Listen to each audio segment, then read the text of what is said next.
out of lane, kicked into turbo, middle road, goodbye, touchdown Bama. This is Chasing the Natty, a college fantasy football podcast.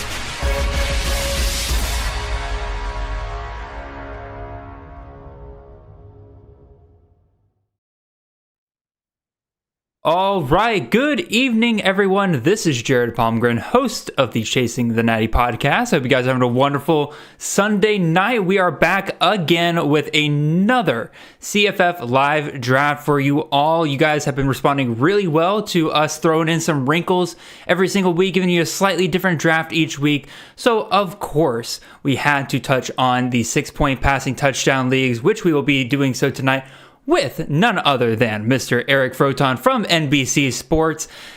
Eric, welcome back to the show, man. We just had you on Defending the Natty, but golly, man, I'm always happy to have you on. How you doing tonight? Absolutely. Well, it's the off season. It's Dynasty month, so everybody wants to make sure that we put out the best content we possibly can. And obviously, we appreciate you going over there, all contributing to the CFF All Access podcast. We used your very helpful supplemental list on the last show. So always appreciated, Jared. And I'd like to try to return the favor, of course, whenever we can do so. As stated before, I am still the number one guest host in the history of Campus to Canton. In the history, nobody has been on the Campus to Canton airwaves more as a guest host than I have. So I am absolutely diligent about making sure I extend my streak so that nobody can ever beat it. And I'm always happy to have you on, Eric. You're an absolute blast to have on whenever I can. And I'm honestly jealous that Josh is able to get you on to All Access every single week, because you guys have an absolute blast over there. And if you guys haven't already, if you're listening to this later, if you're listening to this live right now, and you guys have not, for whatever reason, gone and checked out what Eric and Josh and Zach and Mike are doing over at Fantasy Points with their weekly live show for CFF. They've been doing a fantastic job over there. It's a great time. You should absolutely go check it out and hang out with me. I'm there in the chat every Monday night, usually whenever they're doing it, if I'm not doing something else. So come hang out with me for no other reason. Eric, you're getting a lot of comments in the chat already for your epic shirt you got going on today. Oh, this is the Nasty Boys. This is my Nasty Boys shirt. Nice. Folks, come on now.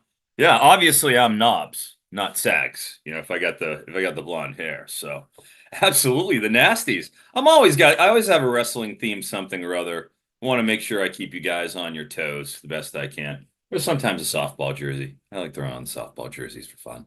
Oh no, for sure. Specific team for and softball smoothies. and smoothies. Always the smoothie. Leg days and smoothie, bacon fueled. That's all I know over here in San Diego. Leg days and smoothie. How dare? Bacon Fueled was telling me I skip leg days. I was never been so offended by any comment I've ever gotten on Twitter, and it's been a lot. Eric, what is the smoothie of choice for tonight? What do you make it yourself, or you go get it? Oh, I always make it myself. Okay, good to know. I don't trust anyone else to make the proper smoothie for old Froton. Are they going to get enough protein to satisfy the thirst that my muscles have that need to be quenched, So I can't trust anyone else to make my smoothies. We have bananas, of course, antioxidants with the blueberries. I have green juice from Trader Joe's, where we all know that Froton makes sure he looks good when he walks into Trader Joe's in San Diego. You know that. Sir. I make sure I'm looking good for the ladies in Trader Joe's. Guys, it's a show. So we got a little bit of the Trader Joe's green juice and milk. I'm a milk guy. I still believe in milk. It's one of those hated substances, but I do like it. It keeps me thick. Because Jared and I, we're not drinkers, as you know. We're not drinkers. We're taller guys. They're on the thinner side. I got to make sure I'm maintaining my weight properly. I'm never looking to cut weight. I'm always making sure I'm putting it on, maintaining the right amount of weight for my activity level. So, these smoothies, and then obviously you get the protein powder, good solid serving of protein powder. And that brings together all the magic. 2 a day, along with a meat keto based diet. Try to have as little sugar as possible, everybody. I know it's hard. I have to talk to, especially Chris K. All right, he's infamous for crumble. He has a crumble addiction, and fellow Campus to Canton guy. I try to talk to my friend Chris about it, but you just won't listen to me.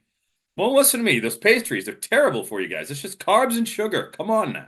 Let me just say right now, as somebody in Atlanta who has seen the rise of crumble cookies around us, I don't get it.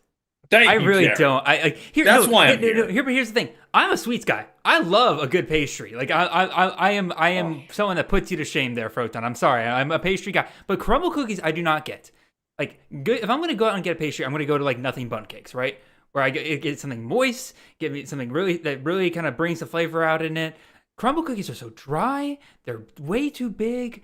They don't have nearly as much flavor. And obviously I was in Athens, Georgia for 6 years of my life, man. We had insomnia cookies. Let me tell you, when you have insomnia cookies and then you try to go to crumble, it's two different worlds. Insomnia cookies, man, they're greasy as heck, but man, Greasy?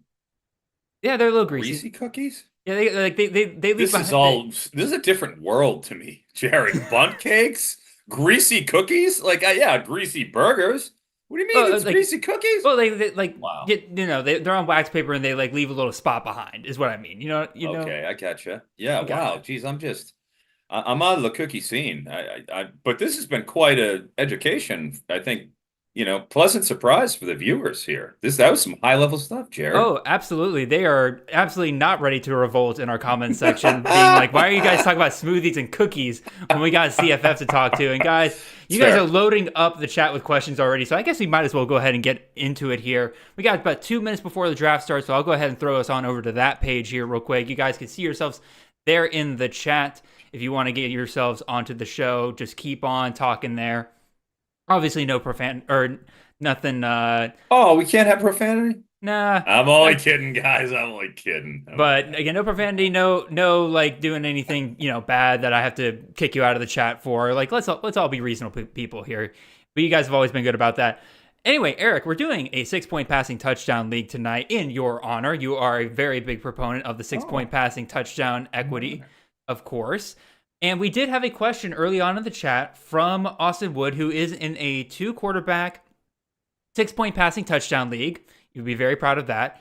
And he's wondering, in that format, guys typically take quarterbacks early because they think 6-point passing touchdown. They think they got to start 2 quarterbacks. He's asking, should I take advantage and draft other positions of value? So like other guys are drafting quarterback early. Top running backs, top wide receivers are falling to you. You can grab quarterback later maybe. Or does he go ahead and join everybody drafting quarterback early and making sure he doesn't miss out on some of the top guys? How do you feel about that, Eric? And this is in a 6-point passing touchdown league. 6-point passing touchdown league. Yes, sir. Well, I actually did some Dynasty research. I'll probably be putting out a column on this after I finish editing all my Elite 11 film, and I'll be putting that out tomorrow as like a lead into our show. That's just about done, though. But I did a little research on some of the industry Dynasty leagues that we're in, 5 of them, and the difference between 5-point passing touchdowns, 4-point passing touchdowns, 6-point passing touchdowns on what the scores look like, and then the different systems. And you're absolutely correct. I mean, if you're looking at even 5 points, the successful team that we had, the champion team we had in the Industry Dynasty League, had DeQuan Finn at 22.5 and Cade Klubnik 18, Spencer Rattler 20, Nicholas Vattiato 21.5. And that is a league where the skill positions are juiced with return yards too. Return yards are basically like passing yards. So that's huge. So it gives that little extra bump to skill guys who are versatile, because I want to reward versatility. I really do like that in all leagues if you could possibly do it. Eric, by the way, you are on the clock. The draft has started. Oh, geez. Okay. Don't want to interrupt your excellent monologue you got going on. I thought it was all right. Go over. Yeah, my bad. No, you're good. One moment. Let me get here. I'll tell you why. All right, players giving me, what's going on? Why are you giving me a hard time? Jared, can you make my pick for me? Yes, sir. What do you need? I need Ashton Genty. Ashton Genty is going to the Luke Staley team. There you are, sir. It is in for you. What's going on here with this? All right. With the 6-point passing touchdown leagues, you see the difference in scoring. Like you go from teams that can be carrying low 20s quarterbacks like that and be able to make the finals based off the back of more potent skill positions. But then at the same time, what I really notice is hitting on the quarterbacks down the board in that, 20, 15 round plus, round 20 plus range, and hitting the guys that are down the board that end up being in the mid to high 20s. Those are the ones that really end up making a difference because they're unaccounted for points in the draft. Yep. And I'll kind of explain what I mean by that. Chandler Rogers for North Texas was on a unnatural amount of successful teams in these competitive dynasty leagues. And the reason why is we were able to get him for an excellent price.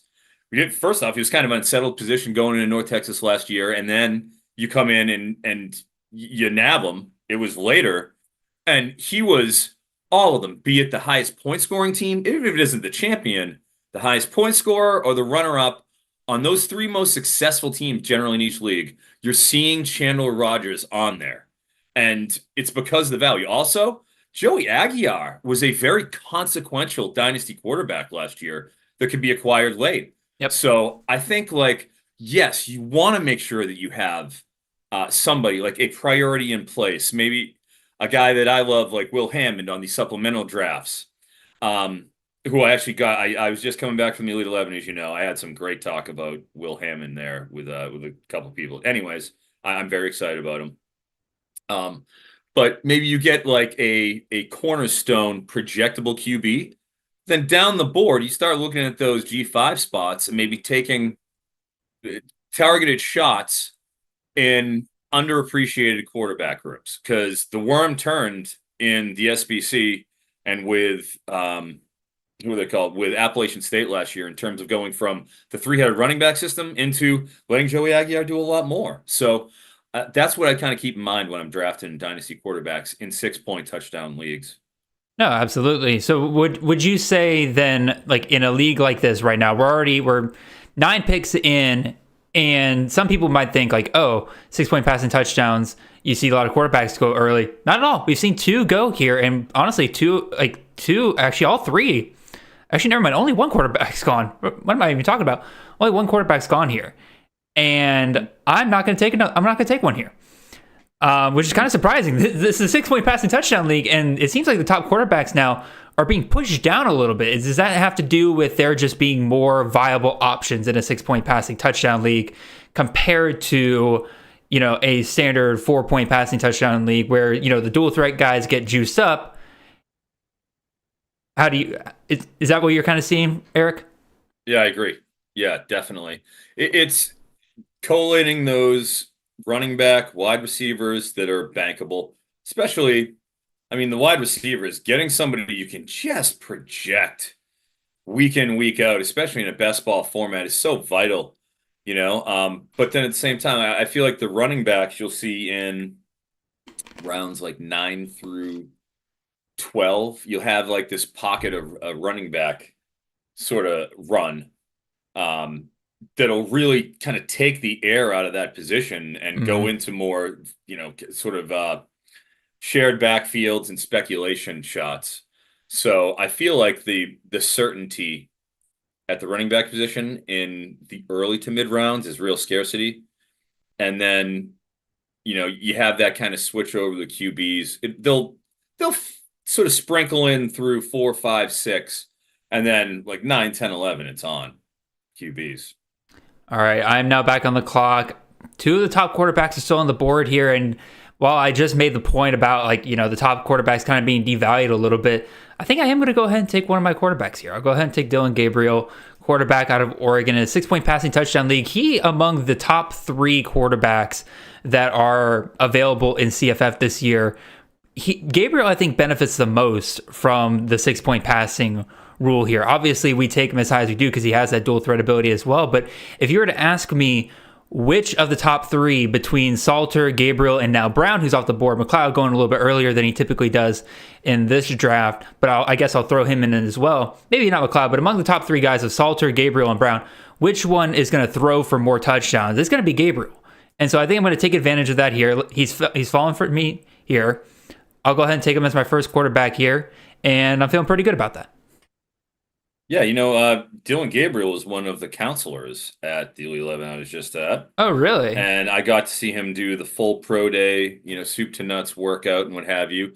And he's, noticeably, one, he's short right out of the gate, but two, very accurate. And you can see, this is a kid he's been around. What is this, year 6?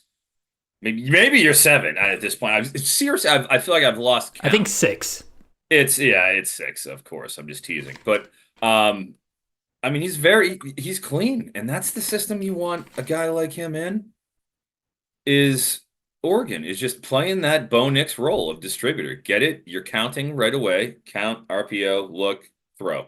And it's just Bo Nix had the second quickest time to throw in the country last year, and it's like that's why. All right, I'm on the clock. Yes, sir, you are. So let me see. All right, so we're here at the end of the second. I got Purple Rain, my man. He's been taunting me. Yes, he has. Taunting me on Twitter, hasn't he? Yeah, he has. I already got Genty. I'm having trouble with my. Let me know who you want, and I can get it for you. But I'm looking. Correct me if I'm wrong. Jaden Ott is still available. Yes, sir, he is. I'm going to go running back here, please.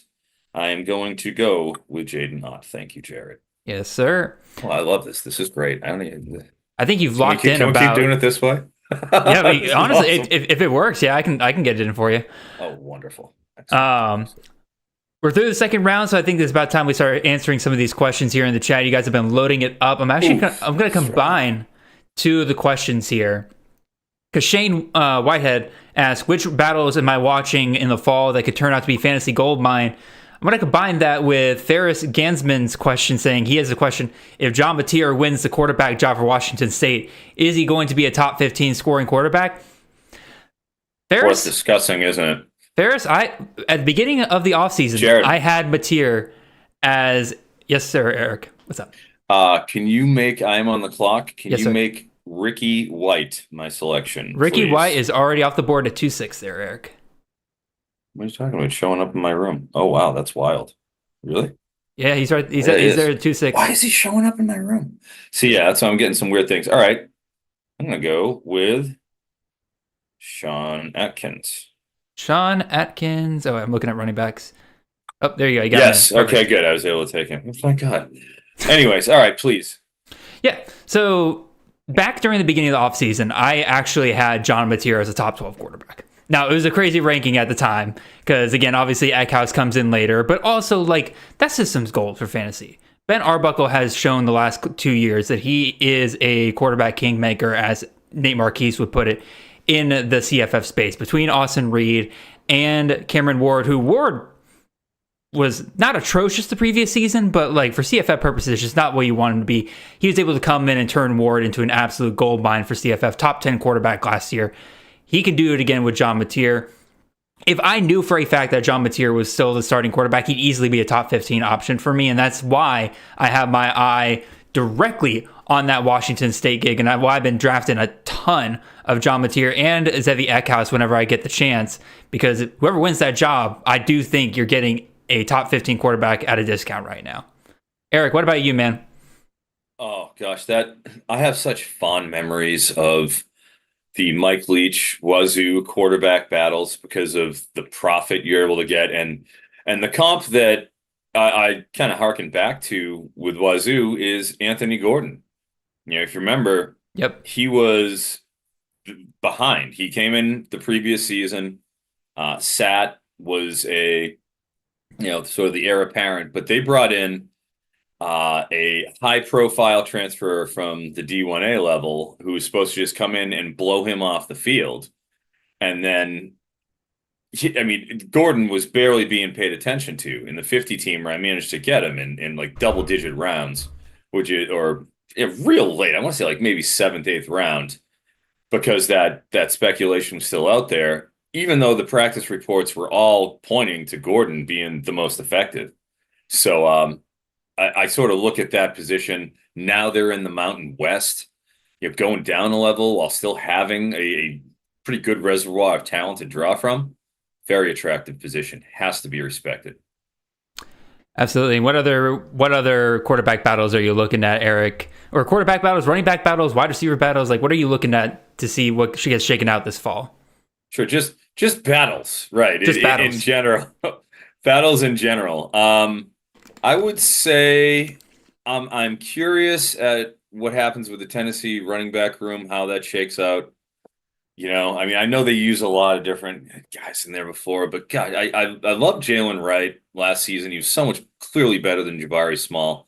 And I'd love to see Dylan Sampson be able to take that job because you're getting him at next to nothing out there. Yep. And then obviously Alabama. I'm a Justice Haynes guy. If you look at the metrics, the yak. Oh, Jared just took LeKent Allen. Ooh, Jared, you are so faithful to LeKent Allen. I am.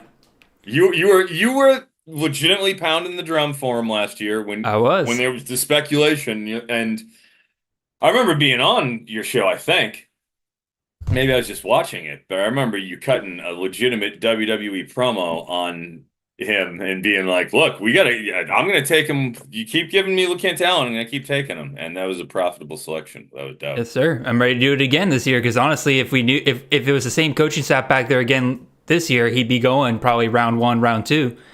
I'll take him here in the 4th, 5th round. And the coaching staff's been very clear with LeKent Allen.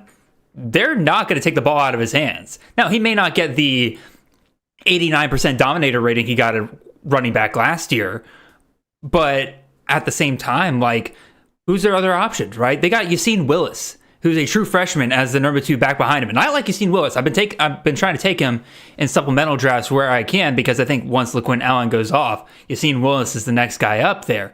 But when your number 2 guy is a true freshman running back, that to me spells that your number 1 guy is going to get a ton of carries because you clearly don't have a lot of depth behind him. And you got a running backs coach coming over from the Giants. I do think that Syracuse is going to pass more than they did last year. Obviously, why wouldn't you when you have Kyle McCord as your quarterback? You got Zeed Haynes coming in at wide receiver. You got Aronde Gadsden back at tight end / wide receiver. You have Umari Hatcher coming back. Trebor Payne has apparently stepped up there. So I do think they'll pass more, but LeQuint Allen's still going to be their main guy. And man, if they're down within 5 yards of the goal line, there's no reason not to hand it off to him 5 times in a row and just get him in there. So sure. I'm all about LeQuint Allen again this year. And to finish up my thoughts there, what we were talking about with other rooms, I mean, UAB with Lee Beebe and Isaiah Jacobs, Arizona with Quali. Yes, sir. And Riscano is over there too. You got Rashawn Lee Cannon around. Obviously, we talked to Ole Miss. Look at Ole Miss's schedule. They're going to boat race people. I mean, Diggs, Hurt, and Spring. Ulysses Bentley, one of the fastest guys in the SEC. I mean, let's see. Rashad Amos. Rashad Famous Amos. I can make it famous like Amos, right? That's famous Cypress Hill song, that lyric.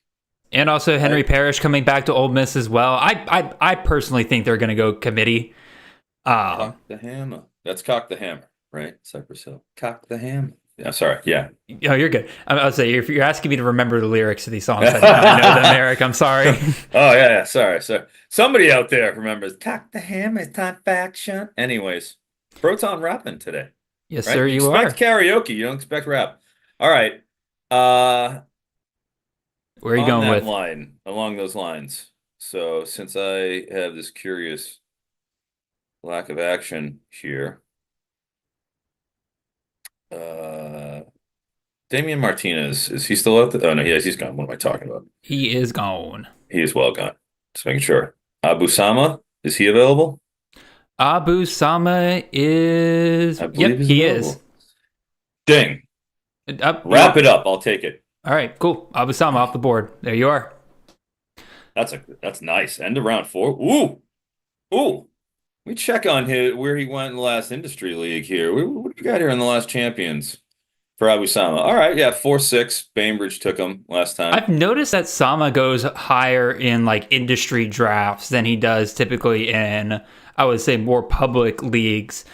I personally, again, I'm having a hard time figuring out how I want to guide this because, again, obviously, Eric, you're a big fan of Sama, but I want to be a big fan of Sama, but I can't ignore the fact that he had multiple games last year where he had less than 2 yards per carry. It was a very hit or miss week with him. And obviously in best ball, right? Like, that's going to be great. The running back room cleared out for him. You should be good to go there. But what makes you so confident that he's worth taking as, I mean, he's your third running back here, so I love that. Like, you get a high upside guy there as your third running back. But to be taken here in the fourth round. First off, I will address that. Is Trey Harris is available still, correct? Trey Harris is still available. Another person that I am going to ask you about because I'm worried about Antwain Wells. Antwain, well, hey, table talk here. That's what I have a lot of Antwain Wells, and I have a lot of Trey Harris. I have a lot of Ole Miss. Be it Jackson Dart, Dynasty, be it Jackson Dart, his gold 1 of 50 autograph, Bowman University. Let me just mark on my bingo card. Eric shows player card during stream. Right off the boom. Wait. I get a bonus if it was signed. Was that a signed one? Oh, dude. Would I show you anything but a signed card? Of course it's autograph. I only collect autographs. Attaboy. Of course. Only the best. So, yeah. Anyways, all over the Ole Miss, that Ole Miss team. I think they're just going to absolutely boat race people. And I'm a firm believer in a rising tide lifts all boats when it comes to an offense like that. That's the 54th ranked schedule in the country. Good God. Lane has fixed the offensive line with transfers. They're loaded for bear. They brought in Broderick Jones on the other side. This is the year of Ole Miss. It was TCU. It was Washington. And this is Ole Miss is the non-blue blood that comes up this season. Mark my words. So that's why I'm in for Trey Harris. And with Abusama, yeah, hey, we're hunting. This is best ball. We're out here shooting. We're shooting for the stars. Pretty good run before him of running backs. I mean, you saw Donovan Edwards go 4-2, right? You went with Kent. My boy Gavin Sawchuk, you know that. Yes, sir. And Judkins, Baxter, like, all right, Baxter, are you gonna get Jaden? Are you gonna get Blue? Because you're gonna want to. He's really talented. I know for a fact Carp's gonna aim for Blue. He usually takes him around the 10th round. Carp is salt of the earth and beyond reproach in my eyes. So anything that man does, he is a true bulwark of this college fantasy football community, and much like yourself, Jared, very, very important. I love you. Thank you, Carp, for all you do. All right, got another question here from Justin. I'm on the clock here, but Justin, you can answer this while I pick, Eric. Orgy at Michigan, Sellers at South Carolina. Both dual threat guys. Orgy at Michigan? What? I know, Orgy at Michigan, right? Both dual threat guys. Can they be weekly plays, or are they more spot play kind of guys due to their schedules? What do you think about Sellers and Orgy? In best ball, we're shooting moons. So those guys are going to probably have some pretty big ones. You could see that Denard Robinson type effect out of Orgy. I mean, if he gets the job, yep, they're gonna smoke those bad teams no matter what. Maybe they hand it off to Mullings and Edwards, and that's another situation I'm very interested in seeing how that shakes out.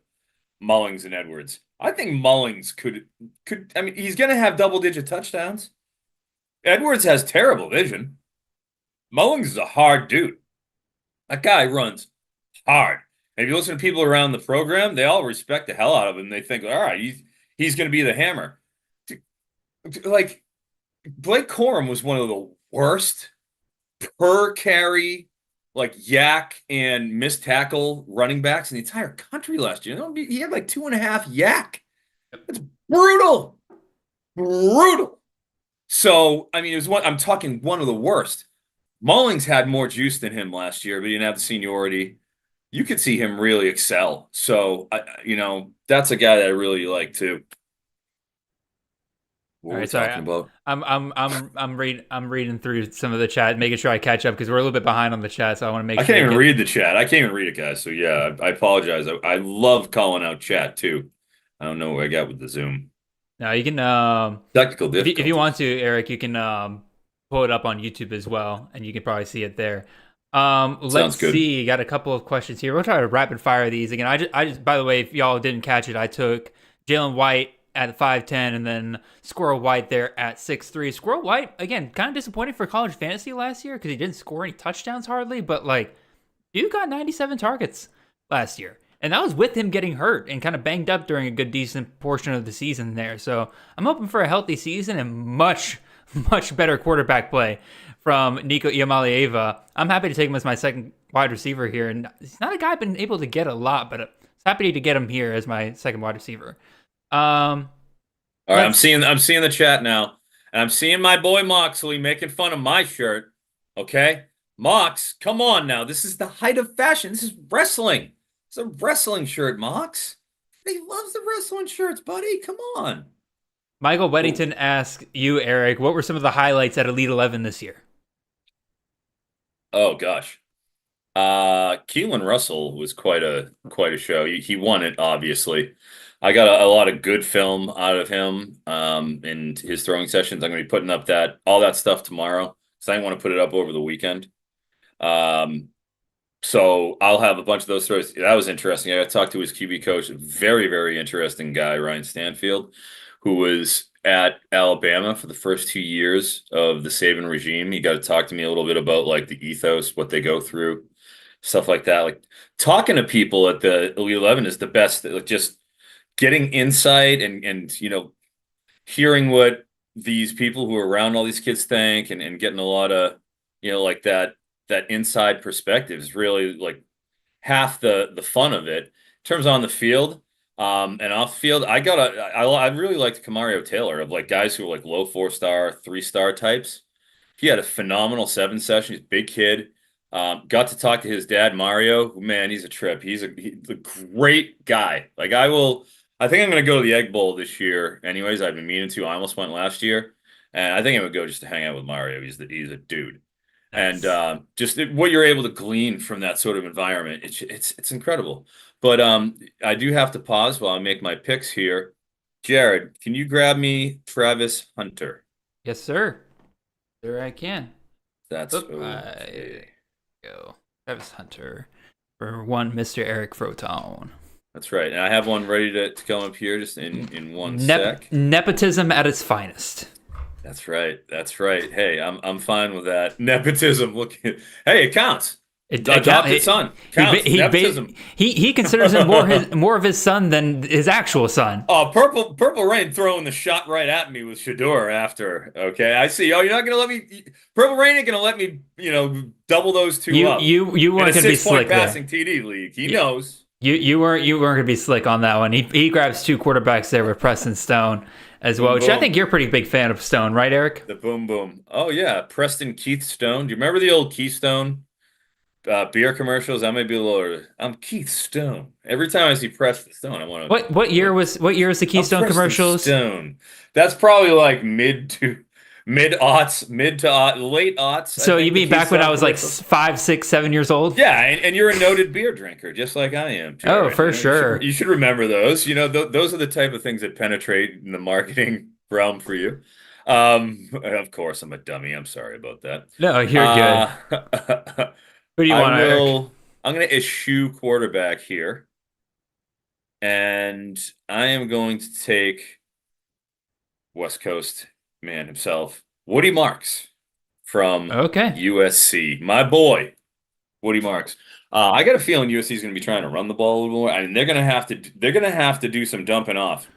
Let me tell you, I was on the ground in the spring game, and I had concerns about Miller Moss's ability to like stretch the field. I mean, simply accurately throw the ball downfield. He was fine against Louisville when Deuce Robinson and Jacoby Lane and Makai Lemon were running buck naked down the field against a depleted Louisville team. It was a shell of the ACC, team that went to the ACC championship. Like that wasn't the same ACC. It was over.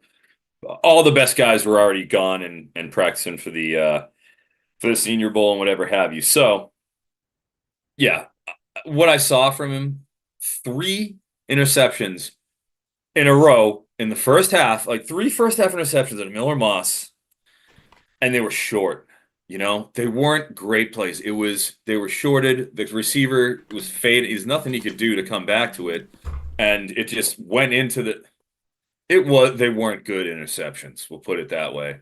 He was also a counselor there at the Elite 11, and while he performed, I watched him do the full pro day. I thought he was okay at the pro day. He didn't blow me away by any means, and that's amongst counselors with Salter was there too. Got to watch Salter go through it. So he didn't stand out compared to those other counselors and the other high end kids. And with them going to the Big Ten, I'm concerned about their ability to just consistently be able to dial it downfield despite a great wide receiver core. I think we might see some Jaden Mayava. So I don't have a lot of Moss, shares in my best ball. I was about to ask you because Bobby put in the chat, he says Jaden Mayava will be QB1 by week 3. And honestly, Mayava, we saw last year when he had Ricky White, not afraid to throw the deep ball down there. Not afraid to throw the deep ball. I will say I was there for the Mountain West Championship game against Boise, and they hung those two high safeties back there, and they're like, all right, we're not letting you throw deep, Jaden Mayava. And that was like the one time you really couldn't. But it goes to show, like, they had to. Boise just committed those resources. Like, we cannot let Ricky White beat us. Nice pick with Burgess. Thank you. Again, it's Georgia Southern's kind of weird to figure out this year, right? Because I like how Anderson went before Burks too. Go on. Georgia Southern's kind of weird to figure out this year, right? Because I'm fairly certain it's going to be J.C. French, but I really have no clue how good of a quarterback J.C. French is. He looked fine at times last year. He's actually dual threat. More dual threat than what we got out of Davis Brin and what we got out of the quarterback before that. I can't remember his name off the top of my head. Van Treese. Much more dual threat quarterback than Kyle Van Treese. And so that actually is kind of interesting there. But also, again, I have no clue about his ability to actually get the ball to receivers. Burgess as well also doesn't really play in that spot that Caleb Hood was playing in last year. And that really the last 2 years has been the target monster, while Burgess was so good 2 years ago because he was a touchdown monster. Didn't have that quite as much last year. So Burgess, I'm very much betting on you're the best wide receiver on the team. Doesn't matter where you play, you're going to get fed. But there's a decent chance that I'm picking the wrong wide receiver at Georgia Southern here. So I think I'll go ahead and kind of shore up my wide receiver room with that in mind. I'll take Malachi Fields here, wide receiver out of Virginia. Got almost 100 targets last year with being behind Malik Washington. I think Virginia would have to be an abject disaster this year for Fields not to get over 100 targets again this year and be the leading wide receiver for them again. By the way, quick question for you. Yes, sir. Quick question for you. How do you feel about that Virginia QB battle? With the Tony Muskett and Anthony, I've got a nickname for him, Coheed and Calandria. I mean, come on. Prog Rock, Coheed and Calambria, it's all right there. See, I don't underestimate Tony Elliott's ability to screw up a situation. Calandria was so fun last year because he just played F-it ball the entire time. He knew that Virginia wasn't going anywhere, so why not chuck it down the field, constantly throughout the entire game to Malik Washington? I am actually legitimately scared that they're going to try to throw Tony Muskett out there again, being like, well, he was the guy we were going to start last year, then he got hurt, Calandria came in, didn't play how he wanted to play, that's why he lost 9 games. And I'm like, no. Just put your second year guy out there that is clearly more talented, gives you a higher ceiling. Yeah, he could lose you a game or two, but also he's going to win you a lot more games than Tony Muskett will because of just how much he's willing to put things down the field. It's also a great benefit to Malachi Fields, who easily I think could be the best wide receiver in that room. Obviously, you got Chris Tyree there now, Andre Green, all those guys coming in, but I think Fields will still be very, very good there. By the way, Nicholas Lynn in the chat, a couple of comments. One, yes, Nicholas Lynn, that is indeed a Nasty Boy shirt that Eric is wearing. And then 2, he says, not enough SEC guys being taken. Eric, I feel like the SEC is quickly getting to that point because of the transfer portal, because of just how they view themselves as a top conference. And they've taken advantage of that, bringing in so many guys in the transfer portal. More and more SEC guys and also Big Ten guys, Big Ten teams as well, I would say, they're going with more spread out offenses. They're going with more spread carries in their running back rooms, which actually makes it harder and harder for CFF guys to draft SEC guys compared to how they've been in the last couple of years. Do you kind of agree with that assessment? Kind of do. Yeah, I kind of do. And, everywhere else, there's points to be had all over the place, especially when you're swimming in the deeper waters that we are. We have a more well-rounded understanding of the college landscape. Like all the guys that are in this, we're not pulling any wool over this crew. I see a lot of guys here. Chris Battelle, excuse me, Purple Rain, obviously the execrable Bacon Fueled who teased me about leg day. Jordan Vanek is a legit shark and a pro. My man Leland I've known forever. Dylan Reynolds, obviously. Carp, all these guys, I know all of you, and when you're dealing with these circles, we have a much more well-rounded understanding of the league. So we're going to go anywhere the points are, and I think it's testament to the guys that we got in here. This is a sharp crew. Sharp crew. All right, You're on the clock, Eric. What are you going with? I'm gonna need a QB here, one of these picks, but he just went and took a couple. Do you? You should go zero QB until like round 20. Go with the Mike Bainbridge experimental Is Isaiah approach. Bond still available? Isaiah Bond, I do believe, is still available. Let me see if I can find him real quick. There he is. Bond, dude. Yeah, give me Isaiah Bond 8th round. Give me some Ric Flair right here. I've got Ric Flair's autograph right here behind me, as most of you guys know. That was worthy of a Ric Flair, and so was my next pick. I can't wait for my next pick. Alrighty. He's my binky boy. I can't wait.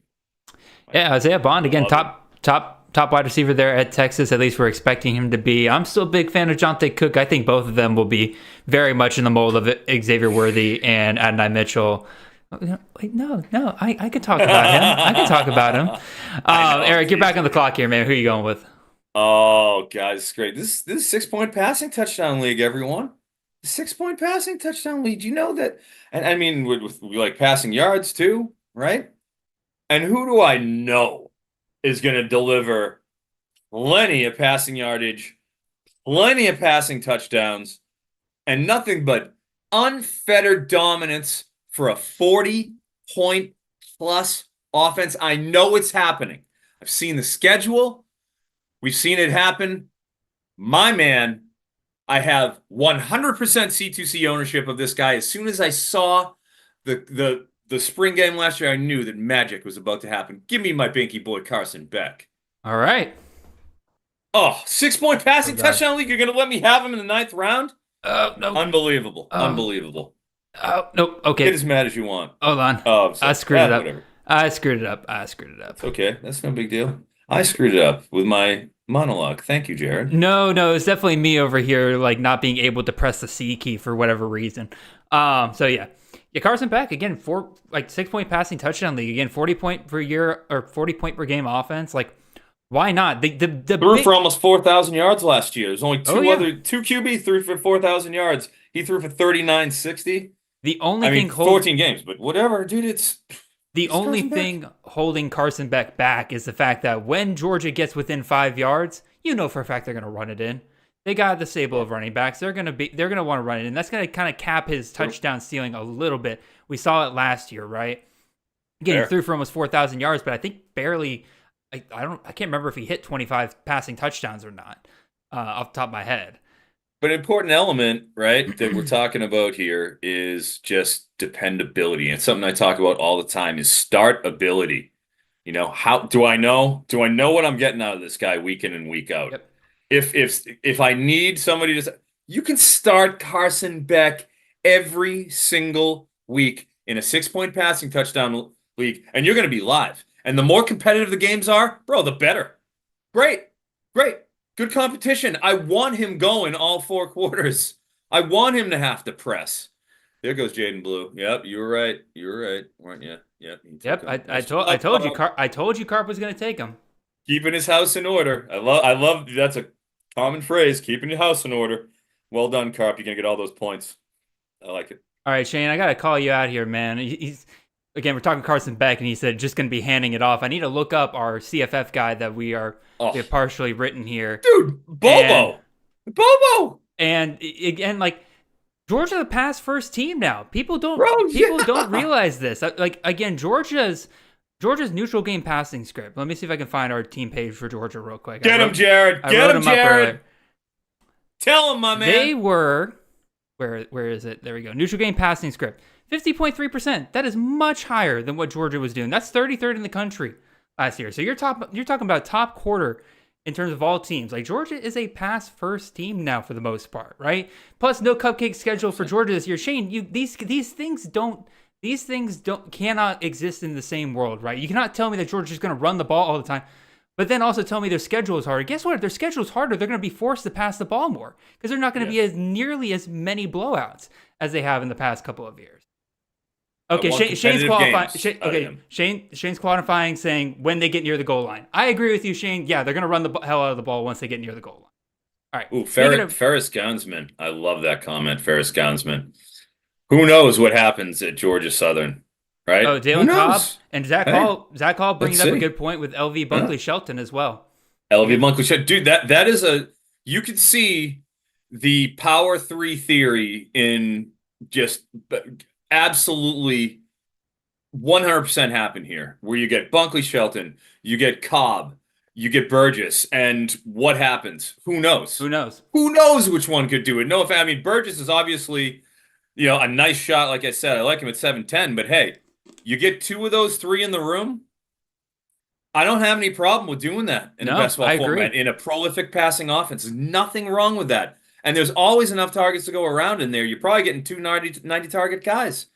And in a best ball format, you're going to score regularly out of two guys in one spot. Out of your 10 receivers, you're probably going to put out of 30. Maybe you go 11 or 12 build, but probably double-digit receivers. Two of them, fine. You're going to get every week that they're playing. You're going to get one. I agree 100%. I'm not going to be Cobb and LV Bunkley Shelton go for free 99 in these drafts, right? Like they're guys I can grab here in the last 5 rounds of this draft. Speaking of which, I'm back on the clock here. I think I'm going to go ahead and take my second quarterback. And Eric, you're talking about some guys that are getting juiced up because of the 6-point passing touchdown league. A guy that I trust. You're going to take somebody I want? You better not. Okay, I'm going to take a guy that I trust even more than Carson Beck to get me to 40 passing touchdowns throughout the year, and that's Garrett Nussmeier out of LSU. Oh, that's exactly who I was waiting to get. I was going to go Nussmeier. I was going to go Noose, my man Noose. No, I was going to go with Noose and Beck, but I'm like, I could probably wait one more. No, not on Jared's watch. Not on Jared's watch. Not on my watch. I'm happy to see Nuss go for it. Nate, I know you bastard. Nate also continuing the Georgia conversation and bringing up a good point, right? Again, Georgia is pass first until halftime, and they don't play in a neutral game script very often because they're quickly up 28-3.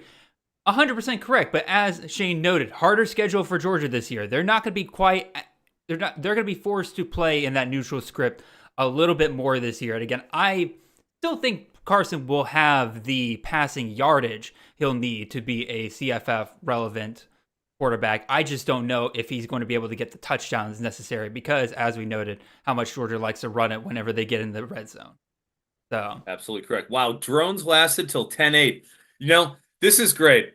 I'm so used to drafting with Chris K and seeing Kyron Drones going like round 5. Thank God that sanity prevailed here, and he's going in 10-8, where he belongs, behind Carson Beck and Brady Cook and the good QBs. See, this is the example, right, of in a standard scoring league, Drones gets inflated because, again, he would score so many touchdowns on the ground. But now that we have the 6-point passing touchdown, we see guys like Beck, see guys like Nuss get brought up a little bit. And guys like Kyron Drones, whose ADP normally is in that 6th-round range, he comes back down to earth a little bit because, again, you're not relying on that rushing production nearly as much. Correct me if I'm wrong. Is Travion still available here? Travion, which Travion? Henderson? I'm looking at him right here in my room. Is that correct? Yep, he's available. I'll throw him on for you. Ding. 10th? It's the end of the 10th? Guys. Let's see. Where did Quinshawn go in this draft? I saw. Yep, Quinshawn went off the 4th. You get Travion here in the 10th. It can't be that different, guys. We can't have a disparity of that. I think there's enough. It's a $5 league, but come on now. I think it's a 50+% chance that Travion still is the more productive back. Guys, did you see the yards after contact? I mean, again, 4.5 yards per carry out of Quinshawn last year. You know, he was a malcontent at Ole Miss. Jackson Dart is begging Lane Kiffin to get him off the field. There's a non-zero chance. He just goes and, is a jerk. And Trevion is already established there, and they just keep giving it to him. I mean, I don't know. I have questions about that. Anyways, I'm gonna go two running backs because this is running back land. We talked about rounds 9 through 12. That's where I like to shop for my running backs. Caden Fegan, Yes, sir. Illinois. I love him. Battering ram profile. Think McCray stinks. Love just transferred out. I'm not gonna mince words here. Love the Bielema bell cow. Dude, Trevion and Fegan, 10-11, boys. Two Big Ten bell cow backs here, 10-11. I like it. I considered Fegan, Gimme. or I considered Fagan at my last pick. And again, you're actually kind of right, Froton. There have been certain backs I'm kind of loading up my queue with right now that have been kind of falling to this range that I'm definitely liking here. I'm going to keep loading up my queue, see how many of these guys I can get here. Shane does bring up a good point. Hopefully, Caden Fegan can stay healthy. Obviously, that was kind of a big issue last year, right? Sure. He's a big dude carrying a lot of weight on him. He's like 250, if I remember correctly, right? Like he's a 6'5" plus. That's a lot of weight to be battering around a lot of times. Injuries can kind of come with that. But if he stays healthy, he's going to be an absolute monster. Dylan Sampson there, a great pick by Carp there in the 11th round. Great pick. Yep, we mentioned him earlier. God, he looked great in his action that he had. I think he's excellent. And for a C2C, you could get him at a pretty reasonable cost. Yeah. Obviously, Cam Seldon's back there too, but whatever. Okay, I mean, Sampson's the guy that you want. Seldon's great because again, like people saw the athletic comps that he had last year, which were nothing to sneeze at, right? You're talking about Bo Jackson, Sure. Derrick Henry, like you're like, whoa, like can't ignore that. But Dylan Sampson, man, as the third running back, like he just looked phenomenal, even behind Jalen Wright, who just went off in the fourth round of the NFL draft this year. Mm-hmm. And you also had Jabari Small last year, who was getting the veteran treatment there. Love the pick by A-Wood Sports there of Xavier Henderson. He's a guy that I've been drafting a ton. Come at Leland, come on, man. Oh, Leland, my man, Leland, the Oregon boy. That one hurt a little bit. I love it. See, how do you feel? How do you feel after noosing me? You took noose. Now Leland's got to get you.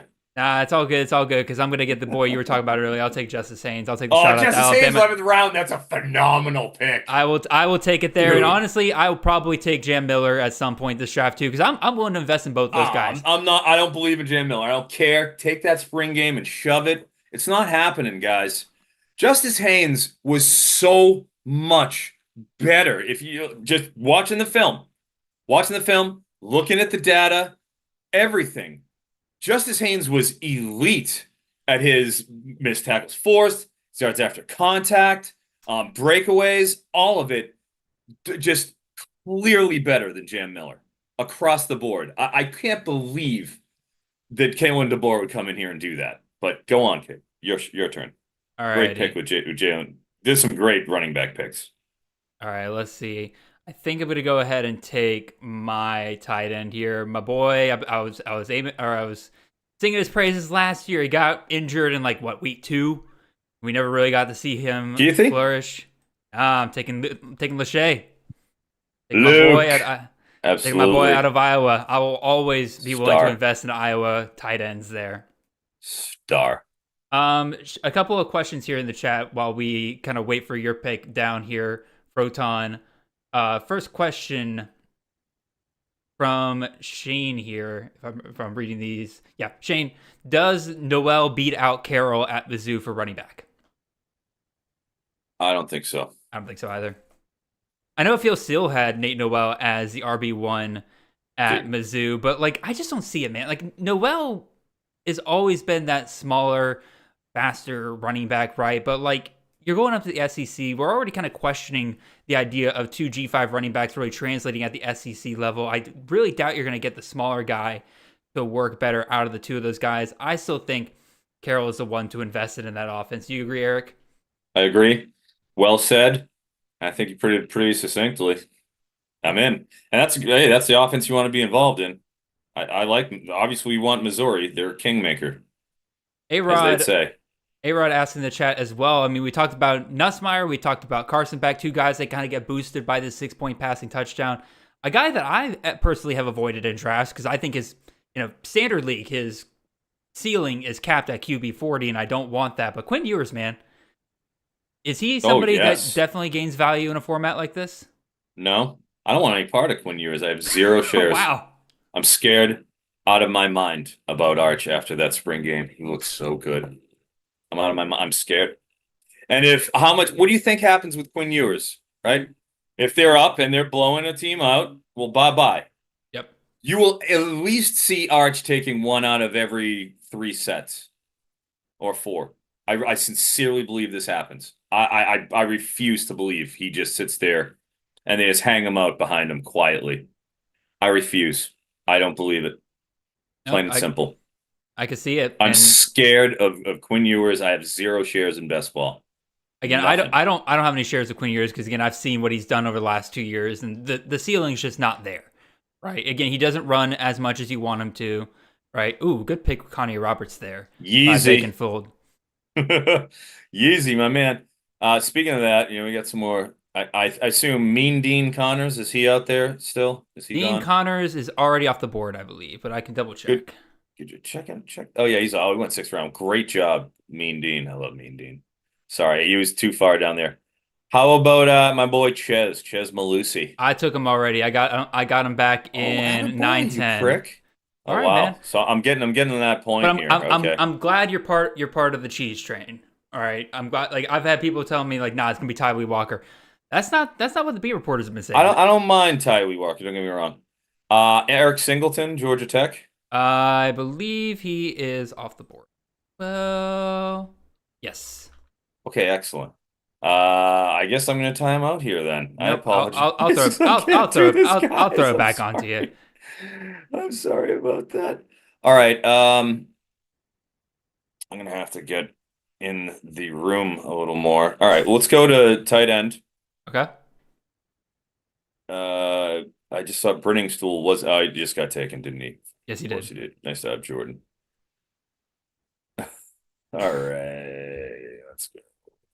It's gonna be a long draft if your queue's already out. No, I can't be doing this. I can't be doing this. No, This will be the last time I do this. This is terrible. Oh, give me Jacoby George.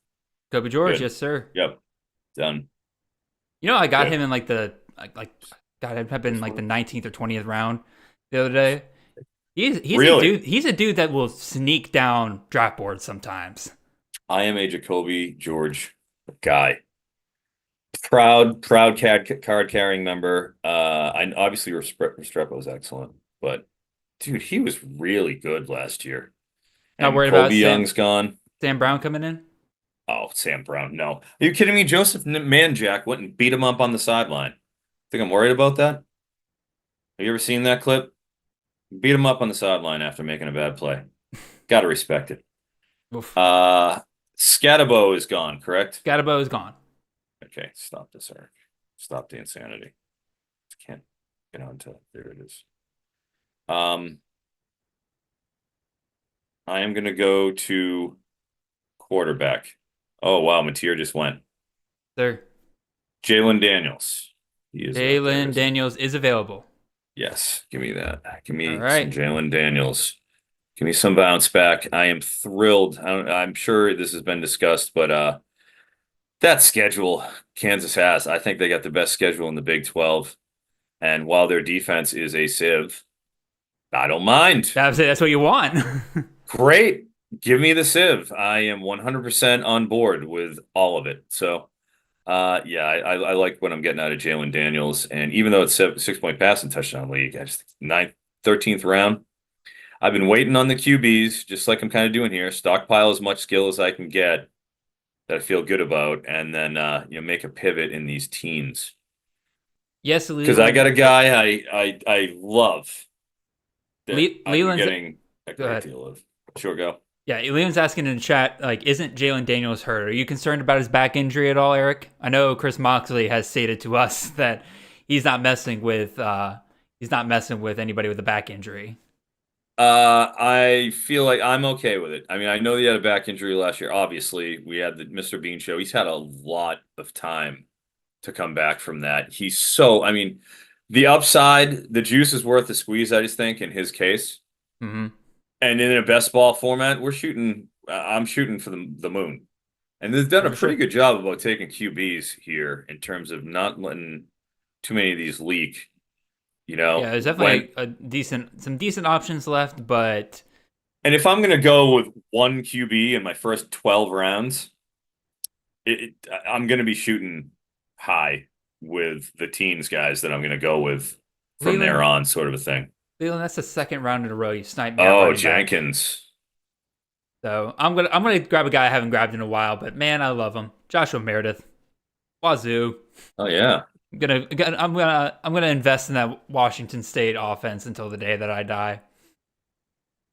Also, Eric, help me out with this It's on brand. reference.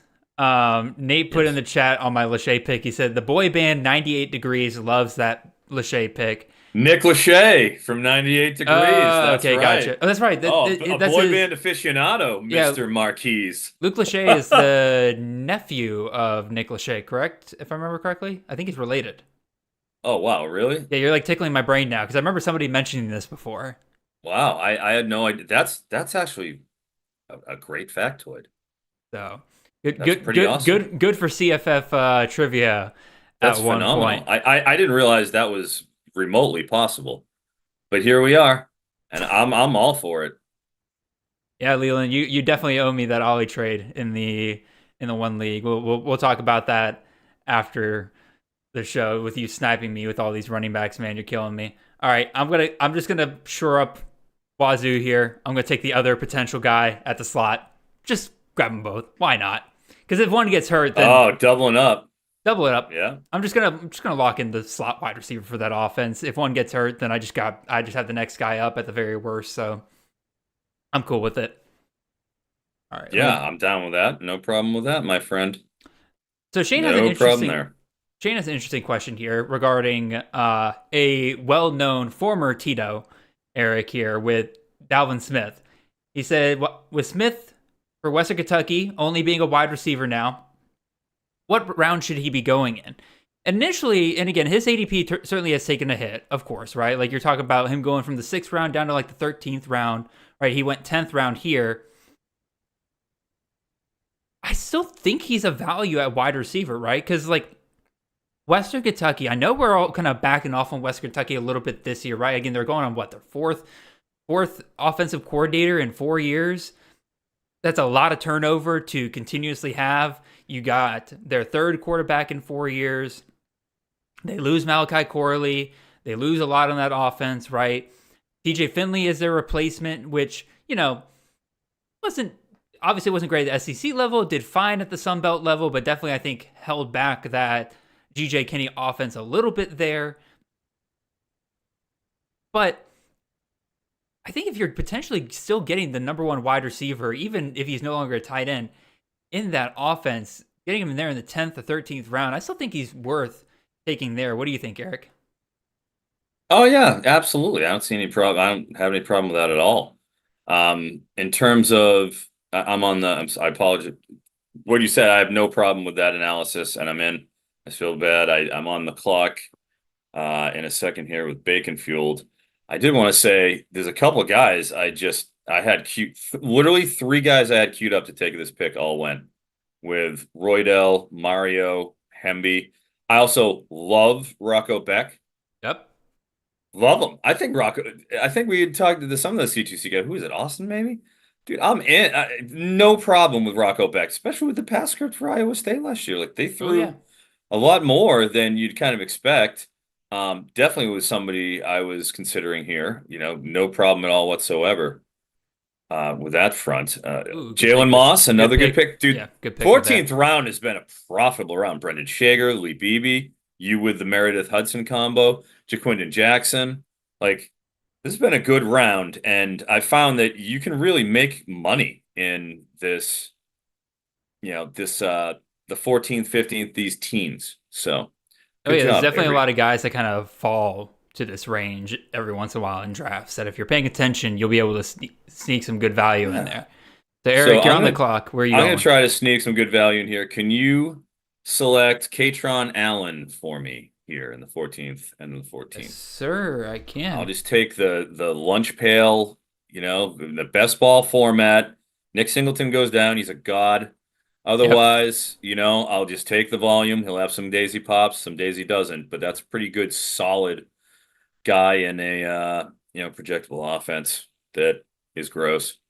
But with Kotelnicki's there, hopefully we can out there and pump a little life into Penn State's offense this year. Please, Andy. Please and thank you.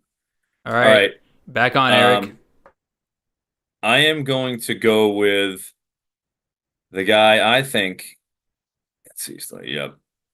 I cannot believe how overlooked this guy has been this year. In all the leagues, he's over here. It's the 15th round. I could probably wait another one. I'm not gonna, because I don't trust Jared. I cannot believe where the great, legendary, 40 touchdown producing Cameron Rising is going in drafts. Yeah. What is going on?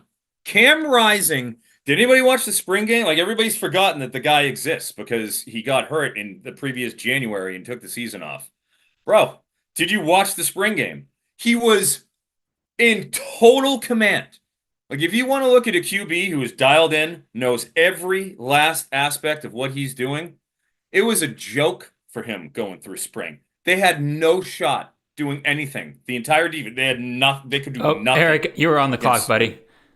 Oh, wait. Sorry. Your pick didn't go through. My bad. My bad. I thought we went through the. Nope. I thought you were cued in my Cam Rising pick, buddy. I'm sorry about that. Cameron Rising is what I need to type in. There we go. All right, there we go. He is, in my estimation, the best. One of the tippity top 6-point passing touchdown values. He maybe doesn't run as much with the knee, but he's going to be, a full year and a half plus, year and 9 months off of that knee that they didn't, they kept him nice under wraps. Yep. Take the red shirt. You're fine. Who cares?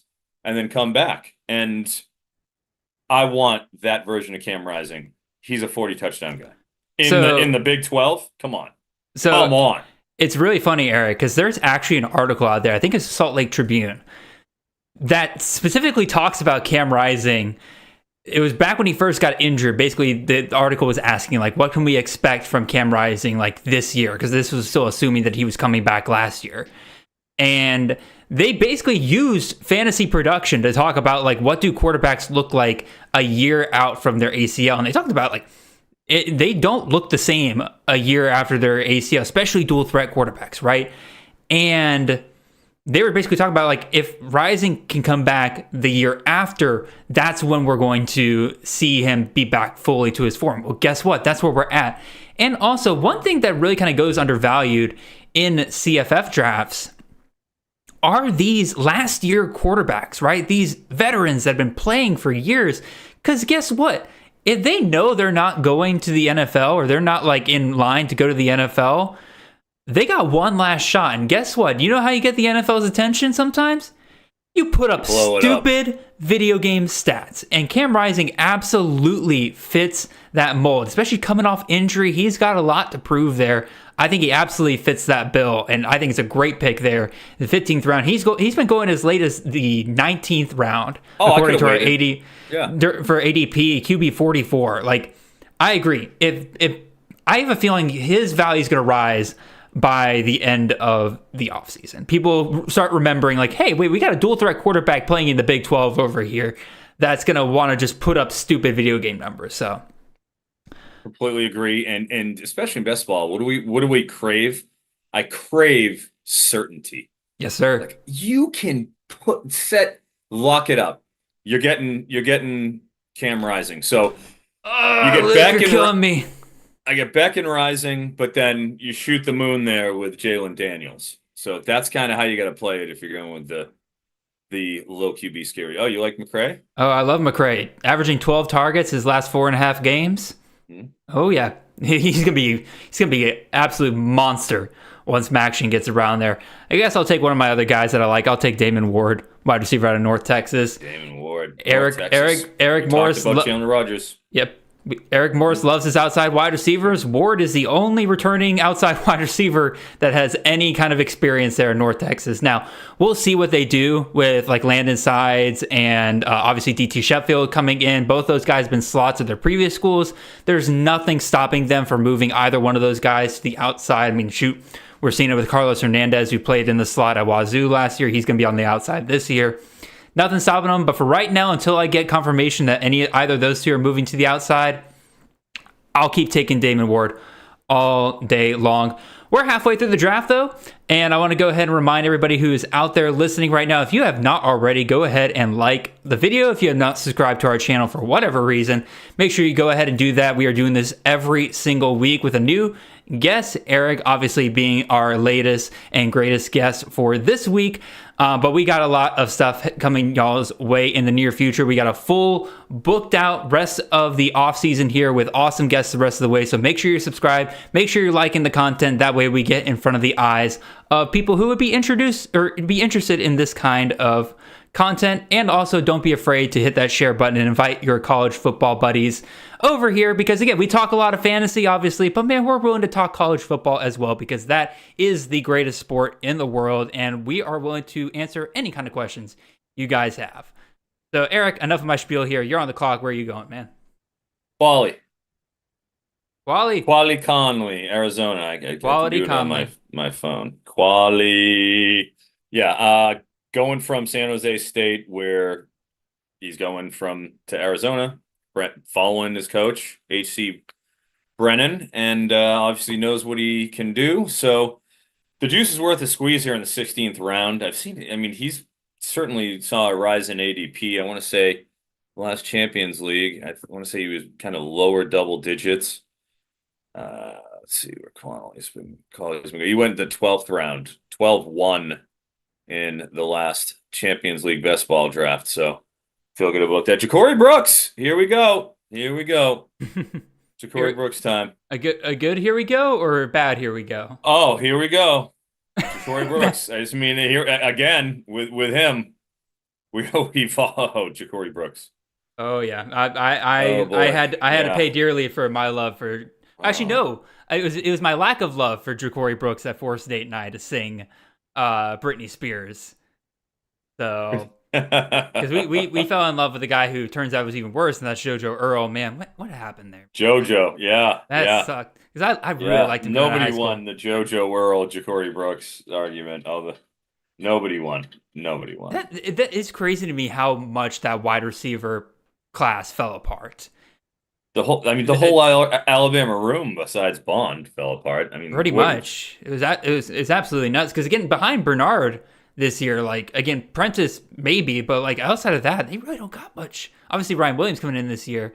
F in the chat for Ajay Hall. I agree, Crispy, but also not F because Ajay Hall. Because dude is a misogynistic pig, so I'm not worried about it. I had a sister who went to Alabama at the time, and she told me some stories. Ajay Hall. Well, I believe it. I think everybody believes all the stories of Ajay Hall. Yeah, I believe all of them. That's how it goes, man. Eesh.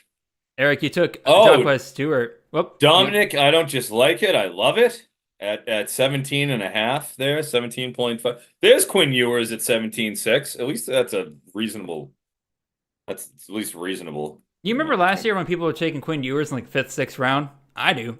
I miss those times. I think I might have done it too. Oh, God, I probably did. Once or twice in these best balls. God. I mean, like, it's attractive, right? Again, it's Steve Sarkisian's quarterback, right? You're thinking like, oh, he's going to throw for 40 touchdowns. No. There's a case to be made. There's a case to be made. I think that's fair, right? All right. Nate Noel. There's Nate. Yep. Did Jordan take Carroll earlier, or is he the guy that took Carroll? He was not. So I guess Jordan's taking the shot there. All righty. Leland, give me a break here, man. You've sniped me multiple times. A good shot. Don't do it again to me, Leland. You've been mean to me so far. Let's not do this. Let's see. All right, we're good. He didn't take my guy. I'm going to take my third quarterback here. Been a while since I took a quarterback, and I just looked it up. This guy was QB 34 in drafts last year. This dude had some serious, terrible touchdown luck, right? You're talking about a guy that threw for 3,000 yards and only 20 touchdowns. That's going to get fixed this year, especially with this top running back leaving for, I don't know if he made it to the NFL, but he's gone regardless. And yes, he has a younger back there that we like. But at the same time, no way he's throwing 3,000 yards again and only getting 20 touchdowns. Give me Jacob Zeno there at UAB. A perfect guy to be boosted up by this 6-point passing touchdown league. Getting him here in the 17th round as my third quarterback. Love it. Absolutely love it. Nothing wrong with that. We know what Trent Dilfer likes to do. All righty. And it keeps going here. Eric, I'll throw this question over to you real quick. Justin Nottingham asks, which Liberty wide receiver should we want to roster? Ooh, I've been taking some Treon Sibley. I just saw him go off here in, what was it, 16th round? He just went? He went in 16th round. Oh, man, yeah. Dude, especially with the positional, the running back, wide receiver eligibility in best ball formats, because we don't care. We don't have to pick running back or wide receiver in best ball anyways. Mm-hmm. It just happens, just wherever they land. Okay, you know, it's like that. It's a utility infielder. You know, whichever place you need to fit him, he just fits into. Yeah, I love that versatility. So I think that's a great pick. All righty, it's back over to me. I'm making 2 picks at once here because I just realized I'm on the clock in another league. Oh man, there are 2 running backs I'm looking at here.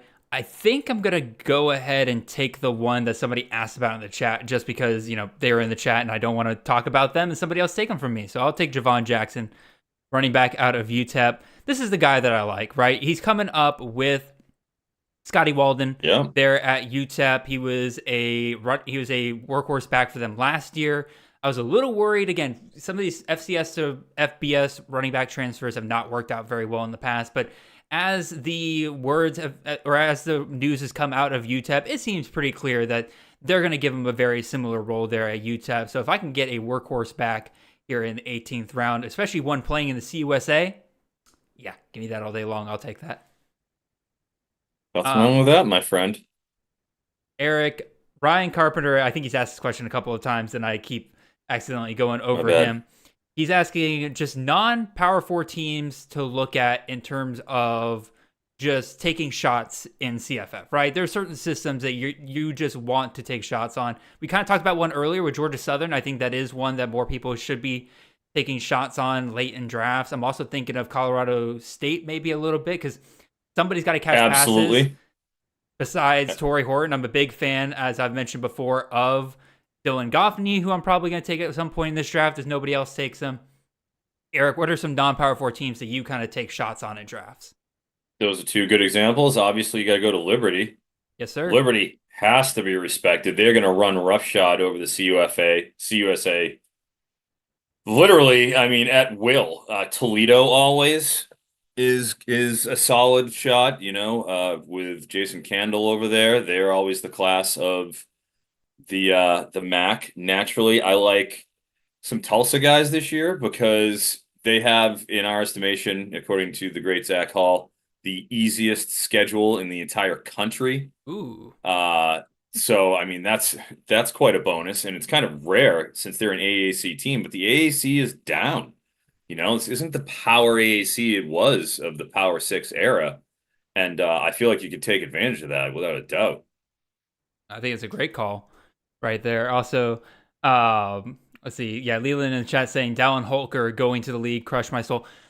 I'm going to consider that probably one of the greatest tragedies to CFF over the last, I'd say 5 years. Dallin Holker actually going to the league this year and then going undrafted. That just hurt when I saw that he was undrafted at the end because, man, we could have gotten an exceptional tight end to come back in CFF for one last ride. He decides to go to the draft, completely craps the bed at the comp or in all of his workouts and everything like that. Just, again, there's a reason why he went undrafted. And I'm just sitting there wondering why he did not come back. That just sucked greatly. I agree with you, Leland. That crushes my soul. Yeah, that's fair, Leland. That's fair. Speaking of tight ends, Froton, you take Cole Taylor. Love that pick there in the 18th round. Cole Taylor, I mean, I've been stacking everything else here, and it was time to kind of get off the schneid here with tight ends. Tight ends are always an interesting eval. It's like, do they matter? Do they not? And it's like, when they matter, they do. When they don't, they don't. Mm-hmm. It's weird. Like seeing at these championship teams and how I was kind of going through them. It's like, it's kind of variable. There weren't a lot of like Bowers wasn't on a lot of those teams for whatever reason, because they just don't put up the same volume, especially if you have, like we've talked about, less than point per reception leagues. Mm-hmm. If you got half PPR, my God, tight ends, they just don't have the same effect. I am going to go with, we're going to stick with Utah. I'm gonna cobble together my Utah guys. All right. Micah Bernard. If you look at his per carry metrics, every time I'd watch Utah, and I watched him a lot because my cousin, Cole Bishop, who is a second-round draft pick of the Buffalo Bills, was on there, so I watched a pretty good amount of Utah. I think Bernard has the most juice out of that room. Obviously, Glover, they thought, he was maybe going to be that next guy. I just thought it was clear that Bernard outperformed him. Obviously, Jackson goes and leaves, and a lot of that is just because every time I watch them play, Bernard's catching passes out of the backfield, and he's making guys miss. He's getting extra yardage. He's very efficient, good with his run lanes. They trust him in pass pro. It's just like, seems like they he's going to be the lead back, in my opinion. And if that's the case, again, I like this Utah team going down. They're going to be putting up 35 a game in the Big 12. I feel great about that. Might even get with a vet like Rising, might even approach those high 30s again. They've done it before. So we'll see how that goes. But I feel pretty good about it. Nice pick there with Ruben Owens, too. Good upside. I was debating between him and Javon Jackson on the last pick, and I'm glad he made it back to me. Again, I'm concerned about Texas A&M being full committee. Again, obviously, Amari Daniels and Le'Veon Moss come back, but if there's going to be a guy that breaks out from that room, it's going to be Ruben Owens. Again, former 5-star. Last year, obviously, was the least efficient of the three, which obviously you don't love to see. But the fact that he was getting even carries with veterans like Amari Daniels and Le'Veon Moss, guys that have been with the program for a couple of years there, should tell you everything you need to know about how that staff felt about his future there. Obviously, new staff coming in here, but Mike Elko recruited Ruben Owens. Oh, shoot, I'm back on the clock. Let's see, wide receiver. Do I want to go with anybody here? Nope, these are all pretty much shot in the dark kind of guys. So let me go ahead and grab any tight ends that I love. Oh, yeah, let's go ahead and grab another tight end. Give me John Michael Gillenborg, tight end out of Wyoming. Give me a guy that's probably going to lead his team in receiving. But yeah, back to Ruben Owens, right? If there's going to be a guy that breaks out from Texas A&M's running back room, it's probably going to be him, and I'm willing to take the upside of a 5-star running back. That's my 8th running back off the board, so I'm feeling pretty good about that. Ryan asks, when does the handcuff rounds kick in for each position? Ryan, I don't think there's any real handcuff rounds. If you're going to handcuff certain guys, right, it's going to be based on each situation, right? Like, Ryan, you took Jadon Blue to handcuff Cedric Baxter, right? Does that mean that the handcuff rounds start in round 9 for running back? No. It's just that you evaluated that room and you said, these guys are pretty close. I want the guy who's eventually going to break out here. So I went ahead and grabbed both. Look at my Wazoo picks earlier, right? Josh Meredith there. 13-10, I took a 14-3 with Chris Hudson. That doesn't mean the handcuff rounds there are starting around 14 for Washington State. It's just a matter of how much I value each room. Oh, Ryan, don't tell me you took Blue because I broadcasted it. You took him round 9 and 10 in every draft that you have been in. I don't want to hear that, Ryan. Here we go. Oh, and Jam Miller coming off the board. That's Ryan getting back at me right there. Jam, oh, wow. Obvious. That's a shot across the bow. Jadarian Price. Good one. I like the Jadarian Price there in the 20th round. And handcuffed him there with Jeremiah Love. Might as well take the shot.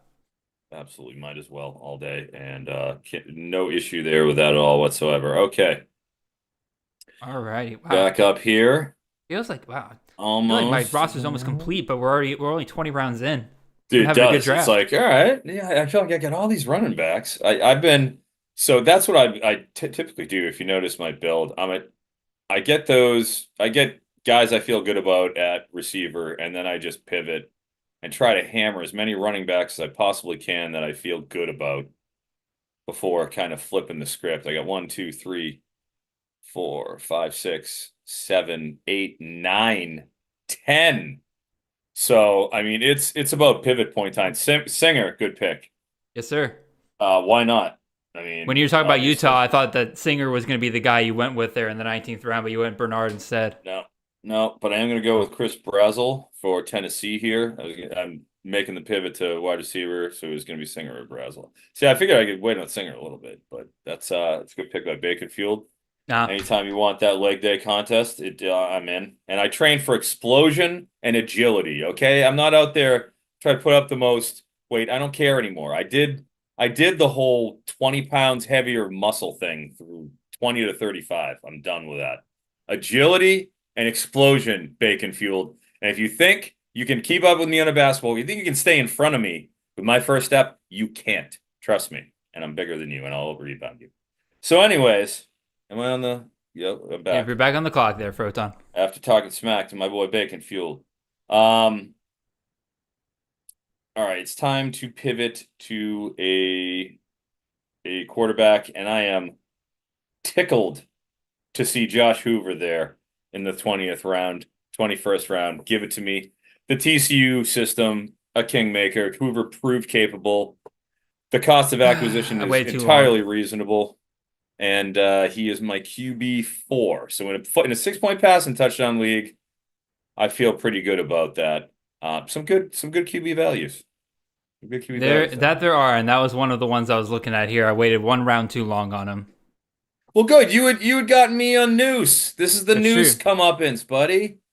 No, Can't fair just enough. be Fair taking enough. Doug Nussmeier on people and expect him to take this line down, Jared. Come on now. You're pivoting into wide receiver. I do need to pivot to quarterback here soon because I only got 3 so far, and I usually like to have 6 in a 30-round draft. So I'll probably look at some things 6. here. So let's see. Any questions in the chat that I can distract myself with so I mess up this next pick? Ferris Gansman says, is Austin Mack third-string quarterback at Washington, or do you guys see him transferring out? Ferris, I got news for you, buddy. Austin Mack is at Alabama, and he's a 4th-string quarterback there. Yeah, he's in trouble. That did not work out as well for him as he thought it was going to. No, he bought the snake oil, apparently, whatever Camlin's selling him. But hey, the thing is, though, all right, the defense I can have of Austin Mack, he's extremely young.